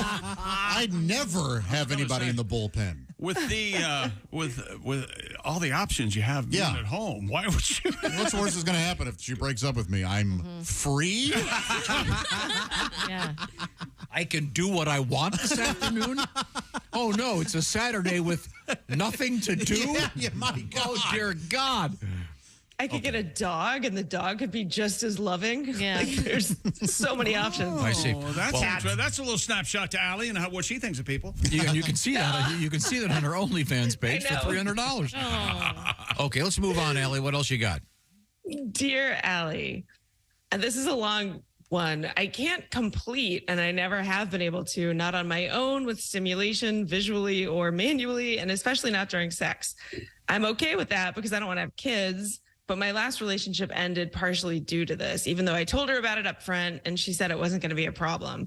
Eventually, it bothered her to the point where she said I had to go to the doctor to see what was going on. And I did. He also couldn't figure it out, but she's just mad that I can't show my gratitude at the end. I don't know what to do. What is this? My attitude is if it ain't broke, don't fix it. But is this going to be a downfall in my next relationship too? Does this really bother women that much? What should I do? I have so many questions. He's not having orgasms, and he never has. At all, it sounds like. This is probably a physical issue then? Yeah. Well, the doctor couldn't figure it out. Prostate? Go to another doctor. I can speak to this because I've had a similar issue with different medications I've been on. So, I mean, this is a real answer here. So, what I've had to do in certain relationships is say, honey, because it has upset women I've been with, we will go to my doctor together, and he can explain that this is a side effect of some medication I'm on, and that it has nothing to do. And that you're not an uggo. Yes, that it doesn't mean I'm not attracted to you or anything like that. And by the way, so is the drooling. And the explosive diarrhea during. We're trying to help. No, you are helping. I get it. That's a tough one. I feel for you, dude. I've been there. But I feel like that's really selfish of her. It is, but she just doesn't understand, and somehow. Then date a mature woman. You're exactly right, Jess. If you can't get her to understand, it's not going to work. Maybe hearing it from a qualified medical professional would be helpful. I'm also with Tom, though. If that one doctor threw up his hands and says, I don't know what to do, you got to see another doctor. Right. I've got kind of a thought that maybe he shouldn't have an orgasm because if he ever has one, he may. He's not coming back. Right. He'll never leave his house. That's right. Certainly do not be operating heavy machinery. Good Lord, pal. I feel like a tsunami. Wow. I mean, can you just Wow. I think I get the fact, though, that, like, I bet the girls he meets up front are like, oh, no big deal. And they're like, I'll get him to come around. Like, I can do this. And then when that challenge doesn't, I have taken advantage of that aspect, too. I do think, challenge accepted. I can finish this right, job. but exactly. I'd also be interested to know if he's ever had a nocturnal emission in his life, because that would suggest physiologically he's fine. He's capable of, yeah. I'm worried about his blockage. Like, they might be crammed in there. Yeah. Like stuck. Something you think? Yeah, it's solidified. Yeah. And they're just like all jammed in. Oh, by the way, Doc, I jammed a marble down there when I was. Did I mention that? Yeah, did I not mention that? Yeah, I thought you were say a Marlboro. Let me get a look at this. What's this ribbon here? What's it tied around your? It's only like 4 or 5 days. Your body absorbs whatever's in there, so you don't. It actually, the idea that it saves up and saves up and saves up is not true. But well, when you guys are finished, can't you just like pour Gatorade on her and be like, "Yeah, good job." So it feels like she's still getting splashed with the. I see. So get a water gun. By the way, exactly. I mean, if we're going to talk about this, I don't think it has the substance of Gatorade. Keep some mayonnaise packets on the. There you go. In your drawer. If we're going to entertain this, leave it with your pillow. You want expensive face wash. Good face wash. When you push it, it comes out at the same speed, same color, same viscosity. And then maybe make that noise with your mouth. That'll help. I think medical professionals are needed here. Yeah. We have really no good advice. We all wish you the best. Wow. Yeah. That's a tough one. I wonder if the guy is on a medication or if this is a. Could be. Oftentimes it is, but this, boy. If he wasn't experiencing this when he was 18. Yeah, thank you. We'll lie and say that's when it starts. A picture of the girl and she's just hideous. Let's just move on. Looks like Borgnine. I don't know why he doesn't love me. I can't make him. He just won't complete. Anyway. Dear Alli, whenever my roommate's girlfriend stays at my house, stuff seems to go missing from the fridge. But not like leftover food. Like my brand new package of ham was gone after she left last time. Oh, funny. That's the funniest thing that could be stolen. I love everything about this woman. She stole my ham. So wait a second. Now, who is this? The roommate of a guy whose girlfriend is apparently stealing stuff out of the refrigerator every time she leaves. Okay, so his roommate's girlfriend is stealing the food. That's hilarious. Yeah. Yes, exactly. I told him it seems like she's stealing stuff to take home as if we're her personal grocery store. And he said that that's such a weird accusation, he won't even bring it up to her. I agree it's crazy, but it's true. And my stuff is the stuff that's going missing. Should I confront her myself? Yes. You have every right to. My stuff. She may be, the kind of like a klepto. Yeah. That's a weird klepto to take packages of ham. That seems beyond. I get it. Allie, we have. Does she work here? We have people walk out with food here all the time. A bottle of water and potato chips. And, That's right. Bring a backpack and hit that closet, I bet. Have your roommate go to the girlfriend's house and take a picture of the fridge. Show me the fridge. Show me there's no ham there. Prove it. You know what I mean? I want to know where my ham went. Put an air tag in your ham. Ooh, yeah. A friend and I. There's no way What if the she girl was choked on it? confronted. If the girl was confronted, there's no way she's not like, I steal ham. You're crazy. That's a crazy accusation, and throws it back at the guy. But she might stop doing it if you She's not confront gonna her about it. Tell her you're on to her. A buddy and I stole a frozen turkey. We were at a party once, and we stole a frozen turkey out of the freezer. And the next day, we were Ruined Thanksgiving. we're like, what are we doing? It was like in the middle of the summer, so we were like, oh, dude, let's steal this turkey and we'll make. And then we were like, we're not gonna cook this turkey. So this was a neighbor of mine. You're an idiot. So I had to take it back the next day to the mom. What'd you say? I go, hey, we were drunk last night and we stole your turkey. Here it is. And she was like, thank you for returning this. We have plans. Like we're having people over. I felt like a real dirtbag. I get it. My friend Mark stole like a weird old antique house key because it looks like it was for like some ancient safe. And the next morning it was their real house key, and we just stole it. We had to go back. Hey, sorry, we stole this. We thought it was funny. Yeah. Yeah, I think this girl's either. Do you think she's really wants the food, or she's just a klepto and likes to? I think she is kind of taking it for food.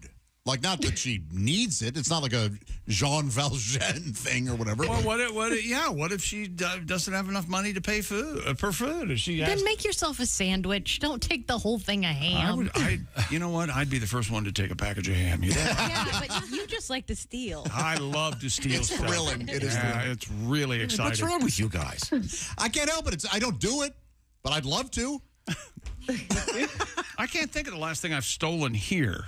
It's been a while. I'm overdue, is what the word is. Great. Then wash your lunch. Let's get another letter out, Allie. What have you got?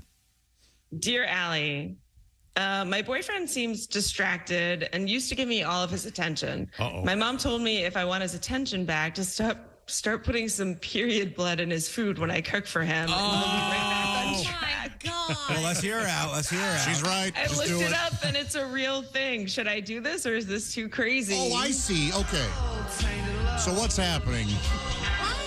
This is like an old witchcrafty type thing. I think so. This is not, sadly, this is not the first time we've heard of this This process. is your love potion number 9 of, hey. Yeah. Right. Wow. Don't do that. I don't even know how you would go about doing that discreetly. I mean, how on earth does she... You serve him a Bloody Mary instead of celery. You have a tampon. Oh, my gosh. Here's your meatloaf. Oh, God. That's what I thought. Well, no, and then there's another process where you take whatever cut of meat, let's say a ribeye, and the woman holds that in her body during that cycle and then cooks it for him after, I don't know how long she holds on to the steak. Who are you guys hanging out with? No, this is... Where did we get this? We had this news story a few years ago. Now, Allie... it was an indigenous tribe. Okay. Sure. Allie, what's the question here? Is the question... someone put a ribeye up there? That's a... Wow. Yeah. No, it was... Well, they call those skirt steaks. Yeah, they would put a piece of meat in there and then... Whatever the cut is, yeah. Yeah. Wow. The question is, should she do it or is it too crazy? Of course you should not do that. The best thing you know for is it's not like a London broil because that's a giant cut of meat. Yeah. If she can accommodate that, you don't want Gosh, if your mom gave you this advice, are your parents still together? Because maybe you should take her advice. If dad's still hanging around. That's true. Is he crazy about your maybe mom? the voodoo's been working for a long time. We don't know. Hey, voodoo comes from somewhere, is he still showing up with flowers? Mm-hmm. Typically, women just go through a guy's phone when he stops paying attention to them. Right. Or follow him. He said he's going to the gym. Is he? You also have to be careful what food you put that in. Hey, why are the mashed potatoes pink? Special gravy. Pink. And by the way, and Or who eats the leftovers. And not just pink, they're lumpy. That's known as the clotting factor. Okay. What about green beans? Oh, That'd I'm be sorry, kind of it's my purple, fault. right? Red and green? No. What's red and green make, Tom? You're the Roy G. Biv guy. What is that? Okay, never brown? mind. Yeah, well, I think brown. Brown, yeah. I think you're right. That is a bizarre letter. Yeah. Can you? Yeah. Can you read it again? Did the mom? What? Yeah. Yep. Dear Alli, my boyfriend seems distracted, but used to give me all of his attention. My mom told me to start putting some period blood in his food when I cook for him, and he'll be right back on track. Here's what is to it worth do, a honey. try, or is it too crazy? It's too crazy. crazy. That is amazing. That's Please wild. don't. Yeah. And think about this. Her mother's not making a not joke. kidding. No. Yeah. So somewhere She's along helping the way, she's helping her daughter. I wonder what cultural tradition this is. I don't know. Right. If that's I mean, I don't know. I'm asking. Insane asylum. That's the. No, but I mean, it must come from somewhere. Her mom must have told her that, and What nationality Yeah, makes and the best because she butchers? said right at the bottom, she said she looked it up and it's a real thing. Okay. Sure, Vikings did it. Yeah. After they smeared it on their face, they put it in their husband's food, probably. wow, Oh. crazy stuff. Yeah. Alli, are you working this weekend? Yeah, I'm in actually tonight I'm in Long Beach with Adam Ferrara. Oh, he's great. Out at Borelli's. Yeah, which will be great. And this weekend I'm at Eastville in Brooklyn. Nice. Cool. Please tell Adam we said hello. Really friendly guy. Yeah, I definitely will. I haven't seen him in years. Exactly. It'll be fun to see him. Let's see. What did I want to ask you? I know. To find you on OnlyFans, it's ALLIB. And then to write you for this show, it's ALLI, new word, Breen. BREEN, right? Got it right? Perfect. Exactly. Okay. Got it right. Nailed it. And you're having fun with OnlyFans? I am having fun with OnlyFans. It's pretty fun. It's it's crazy that it exists. There's a lot going on there. And it's a lot of fun. I have a request. If someone, the letter we just read about the blood, if someone knows any more about that, I would love to hear about it. That's just so bizarre. But I think it's probably see if real. anyone's done it and if it's worked. Well, I just want to know what tradition that comes from. This is what I do too when things turn me on. I pretend like I think it's weird and want to learn more about it. Yes. Yeah. I want people to send. Yeah. Right. You know, And a lot of times I'll just sit at my desk for an extra half hour or so. And then I can't stand up. I have the urge to order Clamato juice. Perfect food. Ancient Egypt. It seems like. Good. And then Alli, a closed circuit. Just send me a picture of your boyfriend's brother because I think he's your plan B. I just want to see him. Okay, thank you very much, Alli. Backup. Thanks, guys. Always a pleasure. See you, man. See you, dude. Time now. It's a game show time, and don't you think? Yeah, let's do it. No, actually, you know, you're more of a game show host, Kai, than I am. Time now for the game show from Silac. Let's reverse roles. Go ahead. It's time to play another round of What Will Tom Pick, sponsored by our good friends at Silac. Tom, the rules are simple. Mm-hmm. There are two possible scenarios. You can pick either A or B. Are you ready? I am ready, sir. Scenario A, in retirement, you spend all day rattled about a recession. Or scenario B, go to your mailbox once a month and get a check. Well, obviously, I will take scenario B. Correct, Tom. Or should I say, Mailbox Tom. You like the sound of that, don't you? I certainly do. Who wouldn't? That's right. Silac, you can have downtrend protection. Even with Wall Street gets wonky, you can spend your retirement time with more confidence. I can. Well, those are some great cans. Are there any cans? It's impossible. You can't outlive your money. Silac, huh? Yep, Silac. SILAC. Get all the info at SilacINS.com/Bob and Tom. Silac Insurance Company, Silac, SILAC, INS.com/Bob and Tom. SilacINS.com/Bob and Tom. Mailbox Tom doesn't really fit as well, does it? We'll come up with something. Okay, a Mailbox McGee would have been. Oh, thank you, Silac. Yep. And I like that check. Coming right back, we got some history for you. This is the Bob and Tom Show. Hey, thanks for listening to the Bob and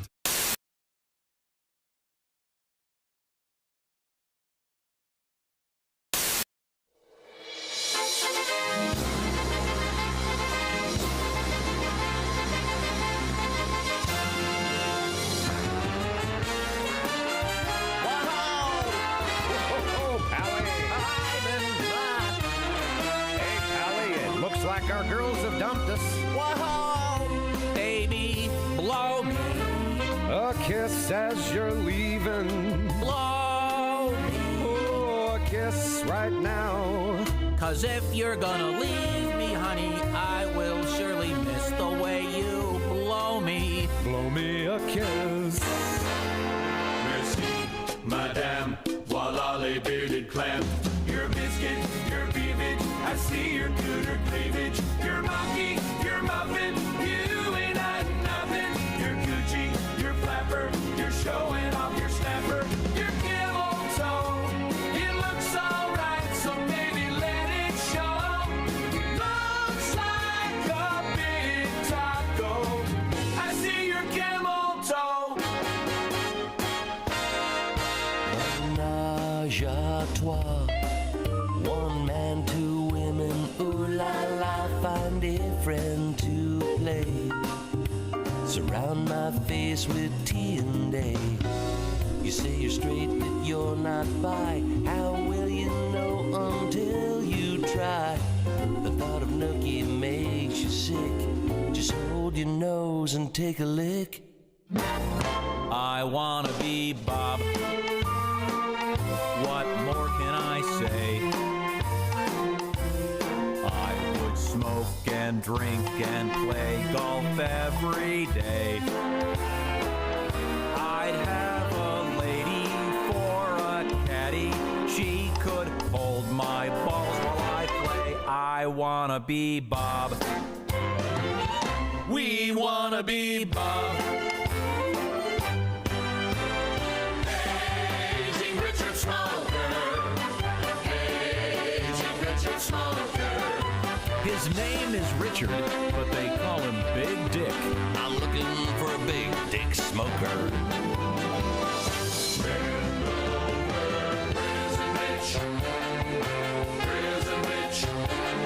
Turn out the lights, 'cause I can hardly wait.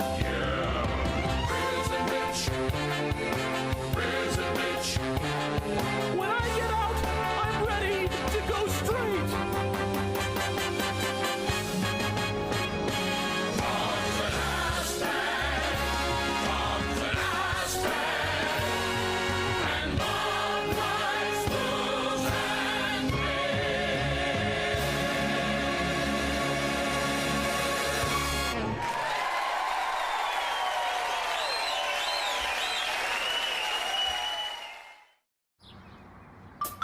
Is that Chick McGee?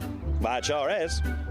Chick McGee, who knows that an annuity from the folks at Silac Insurance Company means a retirement check in his mailbox every month. Chick works on perfecting his mailbox opening technique. Easy, Mr. McGee. Don't blow that elbow out. Chick isn't quite retired yet. He's just practicing for it. Because one day, Mailbox McGee will be taking his retirement the easy way. SILACINS.com. Silac Insurance Company. Hello, my name is Alexa. Are you looking for Bob and Tom Radio? Well, it's on me. Just say, Alexa, play Bob and Tom Radio on TuneIn. To be favorites. We'll find out later today. And that's a look at your entertainment news headlines. More of the Bob and Tom Show coming up. Hey, Alexa, how can someone listen to Bob and Tom Radio on a smart speaker? Just say, Alexa, play Bob and Tom Radio on TuneIn. TuneIn? Correct. Alexa, play Bob and Tom Radio on TuneIn. 24/7? All day, every day. Now, Dwight Slade is our guest. Now, Dwight is a very healthy guy, but you were saying that you had a colonic? I had a colonic. It's a water skiing accident that you do on purpose.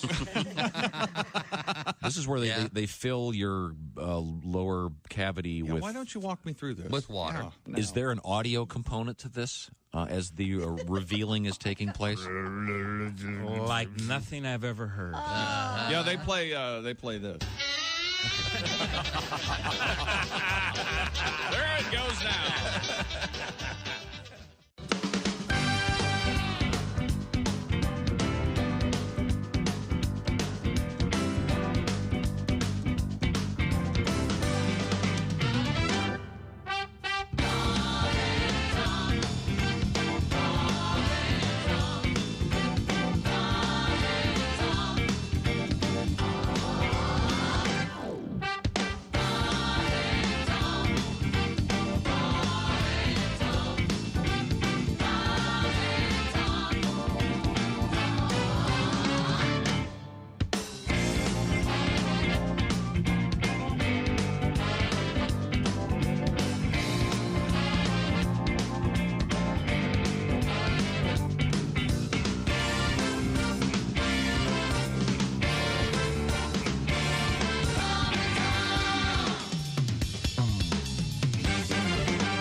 listening to Bob and Tom Radio. 24/7. 24/7.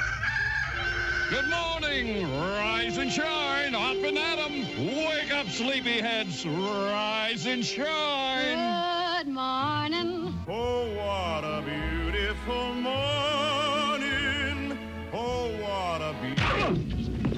Bob and Tom in the mornings. Get up and get it on. This is Don Pardo. Ladies and gentlemen, Bob and Tom. Got a letter. Dear Bob and Tom Show, Chick is right. As a kid, I went to the Ohio State Fair and I saw Lobster Boy. Oh. But Lobster Boy was expensive. Oh. All the other shows were a quarter, but Lobster Boy was market price. Great job. Really good.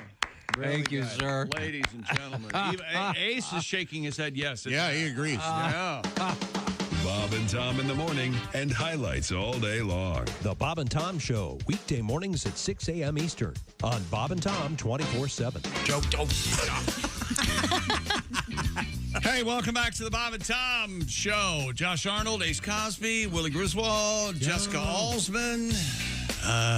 Did I say Jess Hooker? She's here at the Silac News Desk. I'm Chick. Hello, Tom. And Chick's not just anywhere. He's at the Dude Wipes Sports Desk. Are you still using TP? Dump that roll because wet cleans better than dry. That's just good science. Try Dude Wipes for the best clean, pants down. Dude Wipes. I'm Dudley Do Wipe. No. Dudley Dude Wipe. I'll save your butt. I'll get that smell. you know, there's something here. Yeah. Oh, yeah. Instead of I'll we say. know there's something here. Yeah.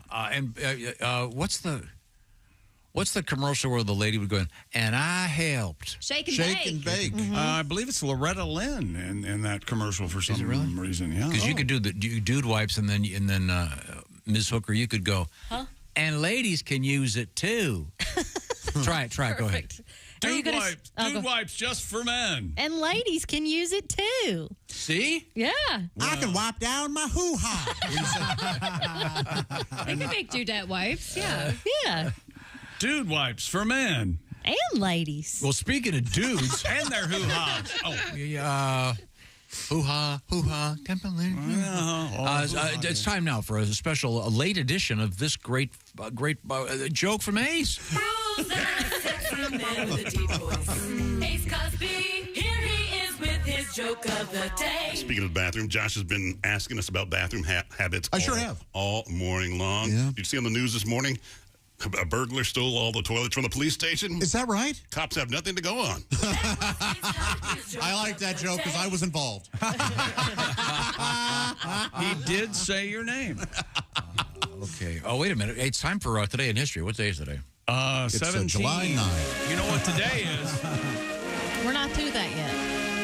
Well, it's such a special occasion. I think we should, zip around it and mention it. What is it? It's what's-her-face's birthday. Christy. Yeah. Christy's birthday. Oh, that's right. She's never here for her birthday. No. Good for her. I texted her at like 3:30 in the morning. She was going on the boat doing something. Oh, good. Oh, okay. Cool. She. I hope she has a great birthday. We love you, Christy. Yes. Was it? Was she doing it? with Well, she's on vacation, so, you know. Tony or... Oh, she's having vacation sex. yeah. Get it, girl. Get your birthday sex. You know what that means. And it's her birthday. I just hope Tony or what's his name, Randy or whatever, his Dennis. Dennis. Mm-hmm. I hope he is capable of having an orgasm. I think he is. Yeah. Okay. All right. Well, that's good. Happy birthday, Phyllis Diller. Oh. My husband, Fang. Remember her laugh? I love Phyllis Diller. I did too. Never got old. I saw her live in a production of The Wizard of Oz. Oh, wow. Was she the Witch. The good witch? She was the bad witch. Oh, Yeah. well, that's Great. God, I hope so. Now, I didn't know who this guy was. Gordon Gould. Gordon Gould. Elliot Gould's brother. No, inventor. Golden's mustard. The good guess. Inventor of the laser. Wow. Just the laser? The laser. You mean the process of very broad. concentrating light? A beam that can cut? I'm going to need you to be more specific. I'm sorry. That's all I've got. I know he's very popular with cats. Yeah. Doesn't say anything. I've never heard of her either. Toni Stone, Toni. She was the first woman to play professional baseball. Tony who? Oh, cool. Stone. Toni Stone. That sounds like a private detective. It does. Tonight on a special Toni Stone. Camilla Parker Bowles. Oh, that's right. And her husband, It plays darts. Okay, okay. Born in 1947. And we have a good or King Charles story coming up tomorrow. Okay. Here we go. Here's one for you, Ace. Mm-hmm. Oh, God. This is too easy for you.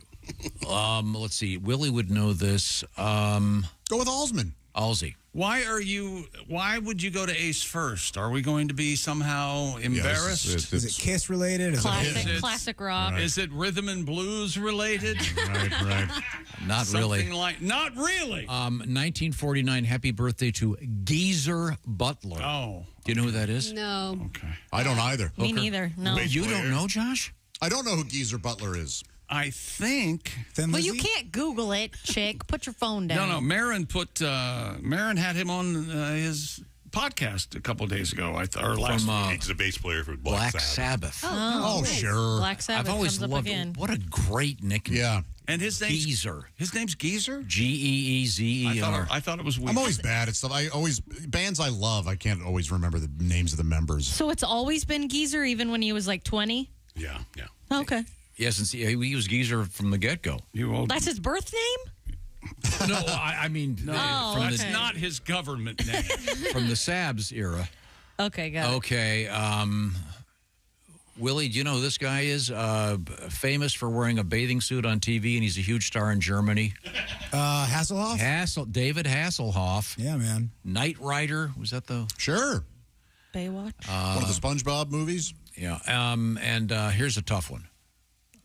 Miss Hooker. Yes. Born in 1965. Actor Alex Winter. That was the same year my mom was born. Been in a hugely successful pair of movies. Actually, a trilogy. There's three. Oh, there's three now. Was he in Ace Ventura? He was not. He was in a famous duo, but he is the other guy in the duo is a huge star. I don't know. You may know them as the Wild Stallions. Was that their... Yeah. No, I don't know. Oh, my goodness. Why am I... Keanu Reeves. Be excellent to each other. Excellent Adventures of Bill and Ted. I loved that movie. Yes. Yeah, Bill and Ted, Excellent Adventures. Bill and Ted's Excellent Adventures. Oh, okay. Very cool. I didn't know that. I guess I didn't love it that And then they went on a bogus journey. They did. Bogus journey, And then there was a third one. Yeah. But it came out during COVID. It was like the Fairly first... recently, yeah. I loved those movies very as a good. kid. Thank you so much I'll for put listening. asses in the seats. This is the Bob and Tom Show. Just got to get a hold of us. Call, fax, mail, or email. Get all the contact information you need at bobandtom.com. This is the Bob and Tom Show.